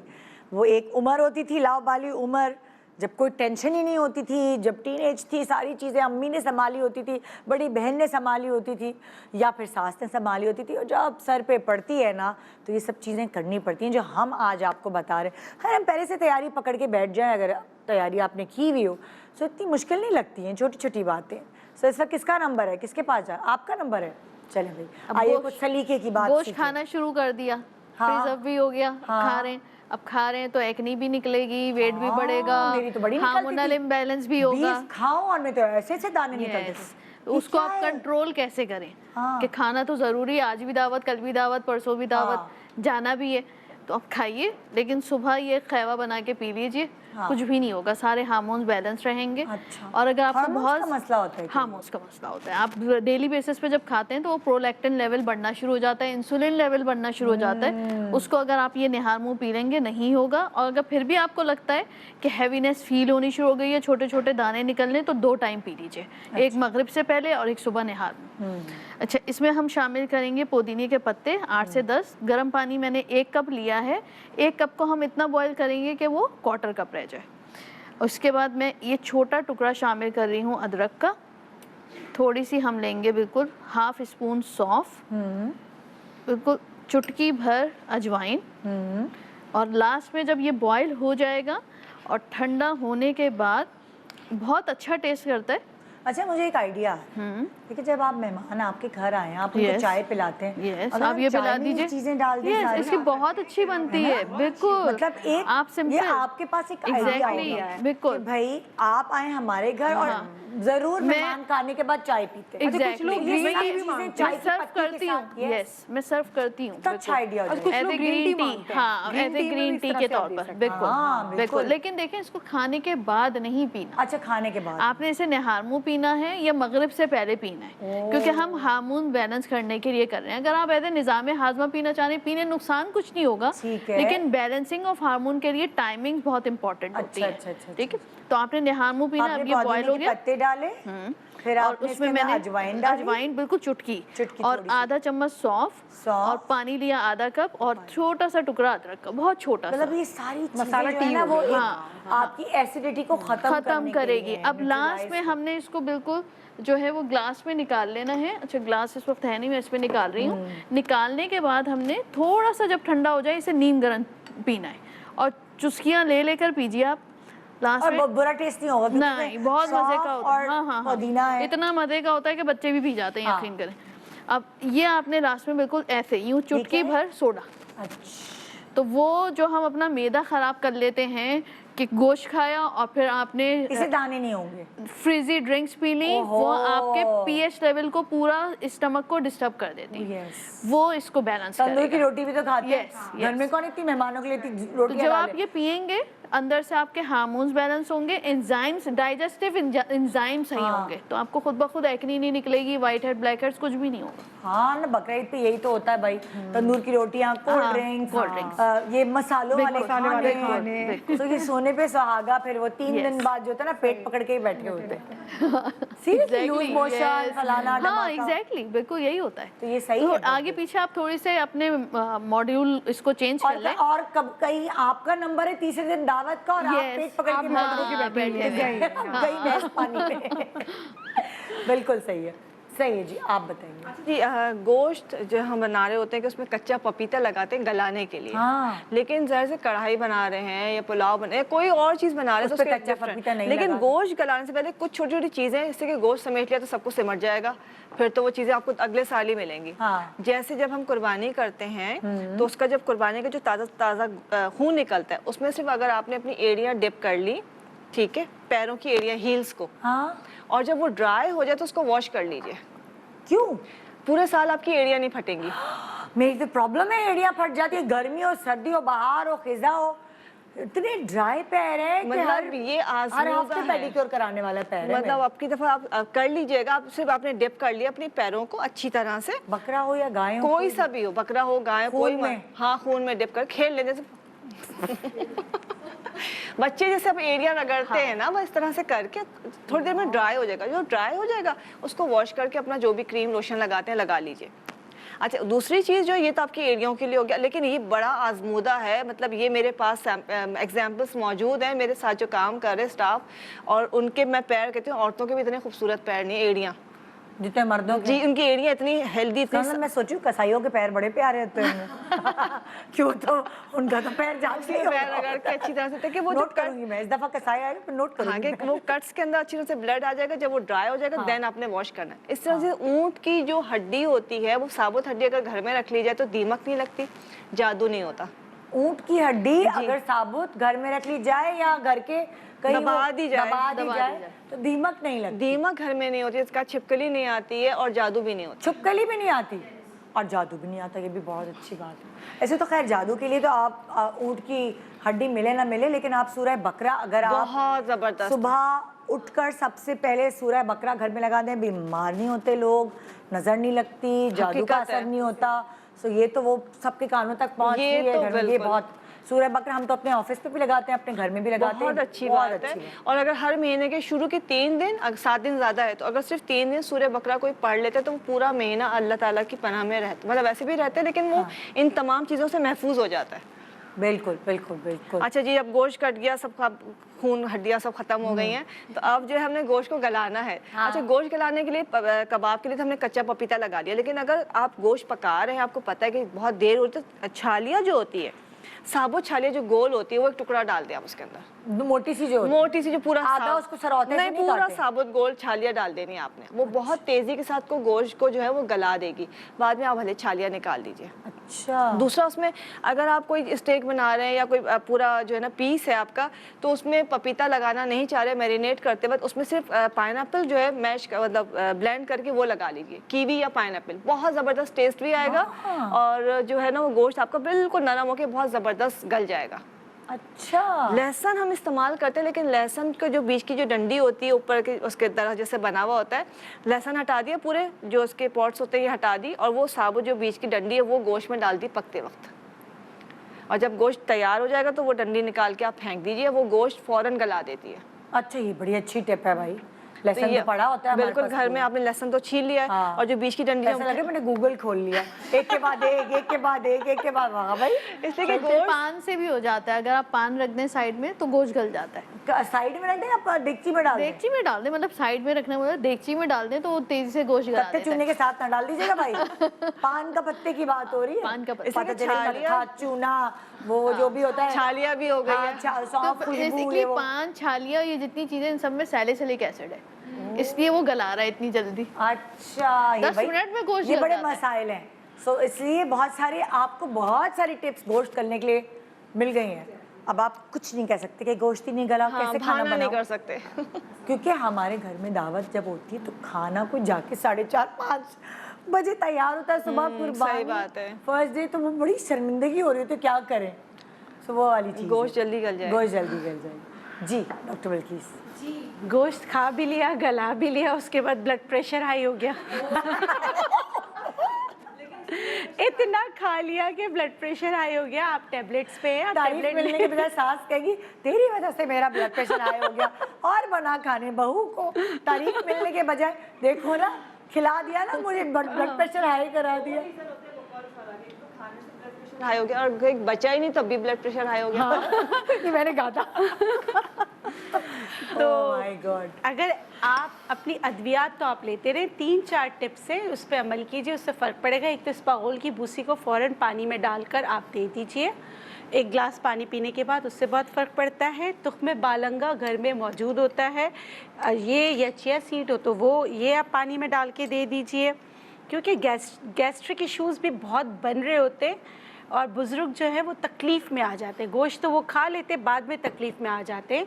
तो जो आपने डॉक्टर बतूल ने कहवा बताया, तो वो भी आप ज़रूर ये कब दें? दीजिए। खाना ये खिलाने से जैसे आपको पहले? लग रहा है ना कि बीपी हाई हो रहा है, पल्पिटेशन तेज़ हो रही है, सर में दर्द हो रहा है, और आपको पक्का पता है कि बीपी हाई हो रहा है और आपने टैबलेट्स ले चुके हैं, तो फिर आप जो है ये लीजिए, इससे आपको 10 मिनट के अंदर अंदर फ़र्क पड़ जाएगा। जी आप क्या बताएंगे? चर्बी से स्किन लिफ्ट ऑयल कैसे बनाएं? अब चर्बी बच गई बेचारी। ओहो, वो तो चर्बी तो ऐसे निकलवा रहे होते हैं, हम Yes. नहीं निकाले बकरे से चर्बी वाला। यस, बिल्कुल बिल्कुल, लेकिन skin lift oil natural collagen है। अब इसका मतलब वो में। चर्बी जो साफ करे साफ कसाई, कर, वो बिल्कुल। सब हमें दे दो। Yes exactly. अच्छा, जो बड़ी वाली चर्बी निकलती है ना, आप उसको सेपरेट करवाइए, वो साफ सुथरी भी होती है। हाँ। आपने बिल्कुल थोड़ी सी लेनी है, अबाउट 2 स्पून के करीब। आप अच्छी तरह इसको पिघला लिया, वो जमी हुई होती है। अच्छा। आपने पिघलाया अच्छी तरह, उसके बाद इसमें हम शामिल करेंगे छोटा टुकड़ा अदरक का। इसमें जिंजरॉल होता है, तो स्किन ब्राइटनिंग इफेक्ट बहुत अच्छा देता है और बेहतरीन होता है, आपकी स्किन को टैनिंग से बचाता है और फाइन लाइंस का नहीं इलाज। तो वो अब चर्बी जब पिघलेगी, हाँ, वो ये पक जाएगा उसमें, ये पक जाएगा तो आपको स्मेल नहीं आएगी उसकी। अच्छा। आप वो इजीली इस तरह बॉटल में बंद करके रख सकते हैं। अच्छा। अब जब इसमें से कड़क कड़क आवाज़ आने लग जाए, इसका पानी बिल्कुल इसके साथ मिक्स हो जाए, उसके बाद हम इसमें शामिल करेंगे सफ़ेद तिल का तेल। अब 1 चम्मच के करीब सफ़ेद तिल का तेल शामिल किया। अब सफ़ेद तिल का तेल क्या करता है? सफ़ेद तिल का तेल आपके आँखों के गिर्द जितना भी आपको, अगर आपकी डबल टोन हो रही है, आपकी स्वेलिंग होती है, उस स्वेलिंग को ख़त्म करता है। अच्छा। आपने इसको सिंपल, आप अगर डायरेक्ट नहीं लगाना चाहें तो आप वेट फेस पे लगाएं, या फिर गुलाब के अर्क के साथ 1 ड्रॉप मिक्स करके पूरे फेस पे लगा दीजिए। तो आपको फाइन लाइन से भी निजात मिल जाएगी, लिफ्टिंग इफेक्ट भी हाथों पे लगा सकते हैं, गर्दन पे लगा सकते हैं, पूरे फेस पे लगा सकते हैं। अच्छा। और अपवर्ड डायरेक्शन में मसाज कीजिए। सिर्फ ये टोटल 3 चीज़ें डलेंगी इसमें, दैट्स इट। तो डार्क सर्कल से भी निजात मिल जाएगी, फाइन लाइंस भी इम्प्रूव हो जाएंगी और आपकी स्किन भी लिफ्ट अप हो जाएगी। जबरदस्त जबरदस्त। और बनाकर आप इसी ये नेचुरल है ना, देखें आपकी अपनी चीज़ है, ये 12 महीने इसमें सेफ रह सकता है, ख़राब नहीं होता। अच्छा, ये खराब नहीं नहीं होता। ओह, और ये रात को सोने से पहले लगा के रात सो को जाए सोने रोज? से पहले बिल्कुल। अगर आपकी ऑयली स्किन है, लाइक मेरी बहुत ऑयली स्किन है, तो मैं गीले फेस पे लगाती हूँ या फिर गुलाब का स्प्रे करके फिर लगाती हूँ, अच्छा, तो वो आपको दाने नहीं निकलेंगे दाने उससे। निकलेंगे। और आपने मिक्सिंग बहुत अच्छी करनी है, क्योंकि और कोई जो chemical भी नहीं इट्स अ मिला हुआ नेचुरल इसमें। कोलेजन, हाँ ये थोड़ा गर्म, इसकी तासीर गर्म होती आहा। है, इसलिए मैं कह रही हूँ कि आपने इसको अच्छी तरह सिर्फ 1 ड्रॉप यूज करना है। 1 ड्रॉप आपका एलिक्सर का काम सिरम करेगा, की तरह का काम सिरम करेगा। की तरह का काम करेगा, बिल्कुल Very lift up nice। Effect जबरदस्त, अच्छा देता है। जबरदस्त। हाँ जी, आप क्या बताएंगी? एक्नी स्कार्स, बर्न मार्क्स उनके लिए। अरे जबरदस्त। अच्छा, ये बनेगा किससे? जो हड्डियों का गूदा होता है, नली जिसे कहते हैं, हाँ, वो तो हम खा लेते हैं, लेकिन अगर थोड़ी सी 2-4 हड्डियाँ लेके जो उसका गूदा जो है नली निकाल लीजिए, और तकरीबन यूँ समझ लें कि 1/4 कप आपने नली ले लिए, मतलब उसको अच्छा वो कच्ची लेंगे? कच्ची लेनी है। अच्छा। कच्ची लेके उसको आपने तकरीबन 3 to 4 टेबल स्पून में 1/4 कप बन जाएगा। आप उसको मेल्ट कर लेंगे हल्की आंच पे या डबल बॉयलर में। वो जब पिघला आप लेंगे। मेल्ट करने के लिए आप किसी चीज के साथ नहीं डालते? नहीं, अभी सिर्फ उसको पहले आपने कर लिया ताकि आपने देख लिया कितना बन रहा है। वो जो जैसे आप उसको मेल्ट करने रखेंगे, जहाँ पे चूल्हे पे वो मेल्ट हो रही है, साथ साथ आपने करना क्या है, जामुन के पत्ते लेने हैं, फ्रेश, बिल्कुल सूखे हुए नहीं होने चाहिए। अच्छा, फ्रेश जामुन के अभी मिल भी जाएंगे? पत्ते तो हर पूरा साल ही मिलते हैं। अच्छा हाँ, ये तो मैं भूल ही गई था। हाँ, पत्ते तो पौधा रहे तो मतलब 1 टीस्पून आपने जामुन के पत्ते लिए, उसको बिल्कुल पेस्ट बना लिया जैसे चटनी की तरह। इसके साथ आपने खीरा 1 स्लाइस लिया, छिलके के साथ उसकी चटनी सी पीस लिया आपने। ये 2 चीज़ें हो गई। तीसरी चीज़ 1 से 2 झींगे, छोटे छोटे वाले, ठीक है। इसको आपने ये 3 चीज़ें ली। जब आपका वो नली जो है मेल्ट हो गई है, मतलब पिघल गया, वो तेल बन गया है, तो उसमें पहले आपने झींगे डाले 2 अदद, ज़्यादा नहीं, सिर्फ 2 बहुत आराम से मिल जाएंगे। और जब वो कलर चेंज करने लगे झींगे, तो उसमें ये खीरा और जामुन के पत्ते इनको डाल दिया, इनको मिक्स किया हल्का सा। इसका कलर जो है ना, ग्रीन कलर चेंज नहीं होना चाहिए। झींगे का कलर चेंज हो गया, देन आपने पत्ता और खीरा डाला है, उसका पेस्ट डाला है, वो ग्रीन कलर का है, उसका कलर बिल्कुल ब्राउन नहीं होना चाहिए, हल्का सा कलर चेंज होने लगे, चूल्हा बंद कर दीजिए। मिक्स करें, जैसे वो ठंडा होगा क्रीम बन जाएगी, जम जाएगा दोबारा वो क्रीम कैसे बनेगी? जो झींगा है? नहीं, झींगा जो आपने डाला तो जल गया, उसको आप हटा दें झींगा उसके अंदर से। अच्छा। 3 चीज़ें, मतलब जामुन के पत्ते और खीरे का पेस्ट वो उसके अंदर ही रहेगा। झींगा तो ऑलरेडी जल चुका है, उसको आप निकाल के रख देंगे, उसको उसके अंदर मसल दीजिए, वैसे नॉर्मली निकाल लिया जाता है। हाँ। और ये जो है इसके अंदर जब आपका बिल्कुल पक गया, आपने इसको निकाला, फ़ौरन थोड़े से फ्यू ड्रॉप्स डाल देंगे लेवेंडर ऑयल के, ताकि स्मेल ना आए। हाँ। और ये आपका जब ठंडा होगा तो वो दोबारा जो है ना सेट हो जाएगा। अब इसको आपने एज अ क्रीम जो है लगाना है, जहाँ पे मार्क्स हैं, जला हुआ निशान चाहे कितना पुराना है, स्टिचेस के मार्क्स हैं, हर तरह के जो स्कार, आपकी क्रीम बन गई है ये। अच्छा, इसको लगाने का तरीका क्या, आपने लेके जैसे हल्का से लेके इसको लगा के रगड़ेंगे, उन जगहों पे लगाएं, स्टिचेस के मार्क्स हो गए, बर्न मार्क्स हो गए, कुछ भी गढ़े हो गए, उस पर आपने इसको अच्छी तरह से मसलना है। चिकनाहट जो है ना आपके स्किन के ऊपर रहनी नहीं चाहिए, जज्ब हो जानी चाहिए। थोड़ी सी क्रीम लें, बहुत ज़्यादा से आप एकदम से ठीक नहीं होंगे, टाइम इसमें लगेगा, 1-1.5 महीने 2 महीने, जितना पुराना उतना टाइम लेगा ये, लेकिन ये 15-20 दिन में रिजल्ट आना शुरू हो जाता है। और इसको आपने लगा के, बस शर्त ये कि लगाने का तरीका, हम क्रीम्स लगाते लगाई और छोड़ दी नहीं, इसको लगा के इतनी देर एब्जॉर्ब करेंगे कि आपके ऊपर कोई इसके निशान है कि चिकनाहट नहीं है, सब टोटली एब्जॉर्ब हो जाएगा। अच्छा भाई, एक बहुत इंपॉर्टेंट सवाल, देखिए बेचारी ये ख़वातीन जो हैं वो खाना पकाने खड़ी होती हैं, तो होता ये है कि वो कभी कभार ऐसा होता है, भाई हस्बैंड्स को पसंद होता है कि उनकी बीवियाँ तैयार हो, हल्का सा वो मेकअप वेकअप करके फिर वो भुनाई करी होती हैं, कलेजी ताज़ी मिल जाए वो। सो क्या करना चाहिए, पहले खाने वाने पका लें फिर जाके मेकअप कर लें, या अगर आपने मेकअप किया हुआ है तो क्या स्प्रे मार के ऐसा पकाएं कि बचत हो जाए ज़रा?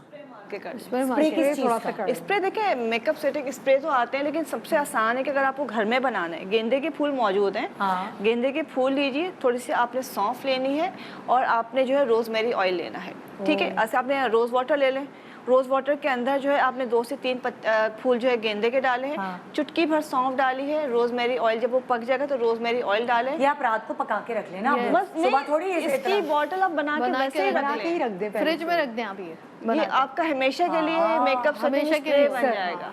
क्योंकि देखिए बाल तो चलो बांध देगा आप पकाते रहे, लेकिन आप आपके घर मेहमान आ रहे हैं, ताजा ताजा जाहिर है फ्राई करके दे रही हैं गोश्त, तो बार बार तो आप मेकअप ड्रेसअप हो जाए, तैयार हो तो आप जाए। ये कह रही है एक दफा हम रिपीट करते हैं, गेंदे के फूल, सौंफ सौंफ और रोजमेरी ऑयल। Rosemary oil. इन तीन, पहले आपने क्या किया कि पानी लिया, उसमें आपने जब उसको जोश आ गया तो आपने उसमें गेंदे के फूल डाल दिए, चूल्हा बंद कर दिया और सौंफ डाल दी। जितनी देर में पानी ठंडा होगा तो उस पानी को आपने छान के उसमें आपने रोजमेरी ऑयल के फ्यू ड्रॉप्स, 1 से 2 कतरे बहुत है। अगर किसी की स्किन बहुत ज़्यादा ऑयली, इसको पसीना बहुत आता है, तो 1 चुटकी बेकिंग पाउडर डाल दें।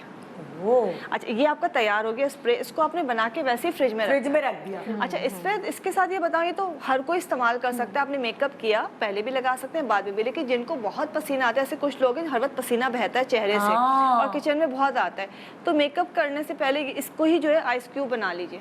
1 क्यूब निकाल के खूब मसाज किया, ठंडा वो ड्राई हो गया, आपने अपना पूरा मेकअप किया, उसके बाद स्प्रे किया, आपके मेकअप हिलेगा भी नहीं। ये आप कर लीजिए। जबरदस्त भाई, क्या बात है। देखिए हमने पूरी कोशिश की कि हम आपके मसलों का हल निकाल सके, आप भी मेरी तरह रोती हुई नजर ना आए या ईद के दिन हाथ पांव फूले हुए नजर ना आए। सो अगर आपको कोई और भी सवाल करने हैं तो हमें SMS कीजिए, मैं कोशिश करूंगी कि आपके उन SMS का जवाब जो है इन लोगों से पूछ के दे दूं। वैसे मसाइल कोशिश यही की है कि जो होते हैं आम तौर पे उससे पहले ही बच लिया जाए। सो अपनी ईद का दिन अच्छे से गुजारें हैं आप और हमें दुआएं दें। Welcome back, good morning Pakistan. और मैं आपकी मुलाकात करा रही हूँ एक ऐसी शख्सियत से जिनसे आप सालों से नहीं मिले, महीनों से नहीं मिले, दिनों से नहीं मिले, बल्कि घंटों में ही मिले हैं। ये वेलकम करते डॉक्टर बिल्किस। अस्सलाम वालेकुम। वालेकुम अस्सलाम। कैसी हैं आप? अल्हम्दुलिल्लाह ठीक ठाक। इतना सा फ़र्क ये है कि अब आई हैं ये अपनी ब्रांड नेचुरलाइज के साथ, और जो सारी ऑर्गेनिक प्रोडक्ट्स हैं उनके बारे में आज हम बात करेंगे। आपको रिमाइंडर देंगे कि स्किन, हेयर, ये सारी रेंज यहाँ मौजूद है हेल्थ पॉइंट ऑफ व्यू से भी। सो हम पहले स्किन रेंज पे बात करते हैं डॉक्टर बिल्किस। जी बिल्कुल। हाँ, मुझे लग रहा है सबसे बेहतर जो है ना, जो मुझे सबसे फेवरेट लग रही हैं, वो आपकी क्रीम्स हैं। जी, वो कौन सी क्रीम है जिसमें रेटिनॉल और बोटॉक्स क्रीम, विटामिन सी, वो कौन सी क्रीम? ये है retinol and botox cream. Age sign को कम करने के लिए इसमें नेचुरल रेटिनॉल और विटामिन ए और बोटॉक्स, जैसे हम बात करते हैं अंगूर की, तो इसमें अंगूर का ही एक्सट्रैक्ट डाला हुआ है जो आपके स्किन को बोटॉक्स लुक तो देता है लेकिन आपकी शक्ल को बिगाड़ता नहीं है। हाँ ना, जाहिर है नेचुरल होता है। इसी तरह जो है ये नाइट क्रीम है, इसके साथ एंटी एजिंग सीरम है। अच्छा। जिसमें HA हमने बहुत ज़्यादा डाला हुआ है ताकि हाइड्रेट साथ कॉम्बिनेशन कैसे बनाएंगे हम, जैसे बताएं? जैसे डे में हम जो है एंटी एजिंग की बात करें, HA सीरम है ना, ठीक है, तो ये हम डे में लगाएंगे, ठीक है, और ये हम नाइट में लगाएंगे। अच्छा, तो इसका कॉम्बिनेशन। अच्छा, पहले हम एक काम करते हैं ना, जी जी जी जी बिल्कुल, एक एक करके, ताकि हमें आराम से समझ आए। पहले हम क्रीम्स को डिस्क्राइब करते हैं, फिर हम सीरम्स के ऊपर आते हैं, फिर कॉम्बिनेशन हम बाद में बताएंगे। अच्छा, तो आपने बताई रेटिनॉल एंड बोटॉक्स क्रीम, दूसरी क्रीम है आपकी विटामिन सी क्रीम, और तीसरी है glow and shine. Glow and shine. अभी हो गई 3 क्रीम्स। आप कब रेकमेंड करती है कि ये दिन में लगाएं या रात में लगाएं? ये सारी नाइट क्रीम्स। ये नाइट क्रीम से ये स्किन फूड है, ताकि रात को आप सोते हैं तो आपकी स्किन हाइड्रेट रहे और आपके स्किन के मसाइल हल हो। विटामिन सी डलनेस को ख़त्म करता है। ग्लो एंड शाइन का मतलब है कि आप में ग्लो और शाइन है, आपकी स्किन इवन टोन हो, इसलिए। और रेटिनॉल एंड बोटॉक्स जो है वो आपकी एज साइन को ख़त्म करने में आपकी मदद करते हैं। अच्छा, अब ये हो गई हमारी रात की क्रीम। अब हम आ जाते हैं सीरम्स के ऊपर। जी, पहले सीरम्स बताएंगे एंड देन फिर उसकी कॉम्बिनेशन आप जी जी बिल्कुल बिल्कुल। अच्छा, ये कौन सा सीरम है? ये HA hyaluronic acid anti ageing serum है। हाइड्रोनिक एसिड ये डे के लिए है, और बोटॉक्स क्रीम जो है वो रात के लिए है। ठीक है। इसी तरह फिर वाइटनिंग जो है हमारा सीरम है यहाँ पर रखा हुआ है। अच्छा, ये डे के लिए है, आप डे में लगा सकते हैं, और नाइट में फिर आप जो है क्रीम लगा लें, ग्लो एंड शाइन। अच्छा, अब हम बताते हैं, ये जो वाइटनिंग वाला सीरम आपने बोला, ये ग्लो एंड शाइन के साथ आप जोड़ेंगे? जी जी बिल्कुल, ठीक है। फिर आपने ये जो था हमारा हाइलुरोनिक एसिड वाला, ये आप किसके साथ करिए? विटामिन सी के साथ? जी नहीं, एंटी एजिंग है ना, एंटी एजिंग। ये इसके साथ है। ठीक है। और ये जो एक्ने वाला है, ये एक्ने सॉल्यूशन, हाँ ये विटामिन सी है ना? जी जी, विटामिन इस तरह ये कॉम्बिनेशन में भी हम ले सकते हैं। आपके पास सीरम्स भी आ गए नाइट के लिए, डे के क्रीम्स भी आ गए। डे के लिए सीरम्स आ गए, नाइट के लिए क्रीम्स आ गई। हाँ ठीक है। ठीक अच्छा, है। अब हम आते हैं ये सीरम्स और क्रीम्स के बाद हम ये आपके क्या है, स्क्रब्स हैं, मास्क है, क्या है ये इसके असल बारे में ये है क्योंकि गर्मियाँ बहुत है तो कूल एंड क्ले मास्क है हमारे पास। हाँ। आपके ऑयल को कंट्रोल करता है। इसी के साथ हमारे पास नीम हम फेस अक्सर वॉश जाते थे मुल्तानी मट्टी के ऊपर और मिल नहीं रही, ये हो रहा है वो, आपने तो क्ले मास्क बना के दे बिल्कुल, ये उनके लिए कि जिनकी स्किन पे बहुत ज़्यादा एक्नी आती है, खारिश होती है और पसीना बहुत Oily ज़्यादा है, आता है, ऑयली चिप, है, चिप, चिप, चिप, तो उनके लिए फिर हमारे पास नीम फेस वॉश है, उसके साथ जो है ना कूल एंड क्ले मास्क है, ठीक ये है। इस्तेमाल कर सकते हैं। शादियों का सीज़न है तो शादियों के सीज़न में जो है आप संदल एंड टर्मरिक स्क्रब यूज़ कर सकते हैं। इसकी अगर आप निदा खुशबू सूंघे तो ये बिल्कुल जैसे उपटन की होती है, क्योंकि इसमें बिल्कुल ऑल नेचुरल चीज़ें रखी गई। अच्छा, ये आपकी स्किन को हार्श नहीं करता। हमारे किसी भी क्रीम में आपने डायरेक्ट हाथ नहीं डालना, क्योंकि नेचुरल इंग्रेडिएंट्स है, तो आपने इसमें स्पैचुला से निकालना है। हाँ, ये बड़ा अच्छा। हाँ, और ये स्पैचुला हो जाए, वो जो चमचा आइसक्रीम वाला हाँ, होता है, वो भी बिल्कुल सही उसी से है। निकालना है। आपने ना कूल एंड क्ले मास्क में डालना है, ना आपने किसी भी क्रीम में हाथ नहीं डालना। ठीक है। अच्छा, देखिए ये इसका इतना माइल्ड है कि इसके जो ग्रैन्यूल्स है वो बहुत हमने माइल्ड रखे, हार्श बिल्कुल नहीं रखे, तो आप आराम से इस्तेमाल कर सकते हैं।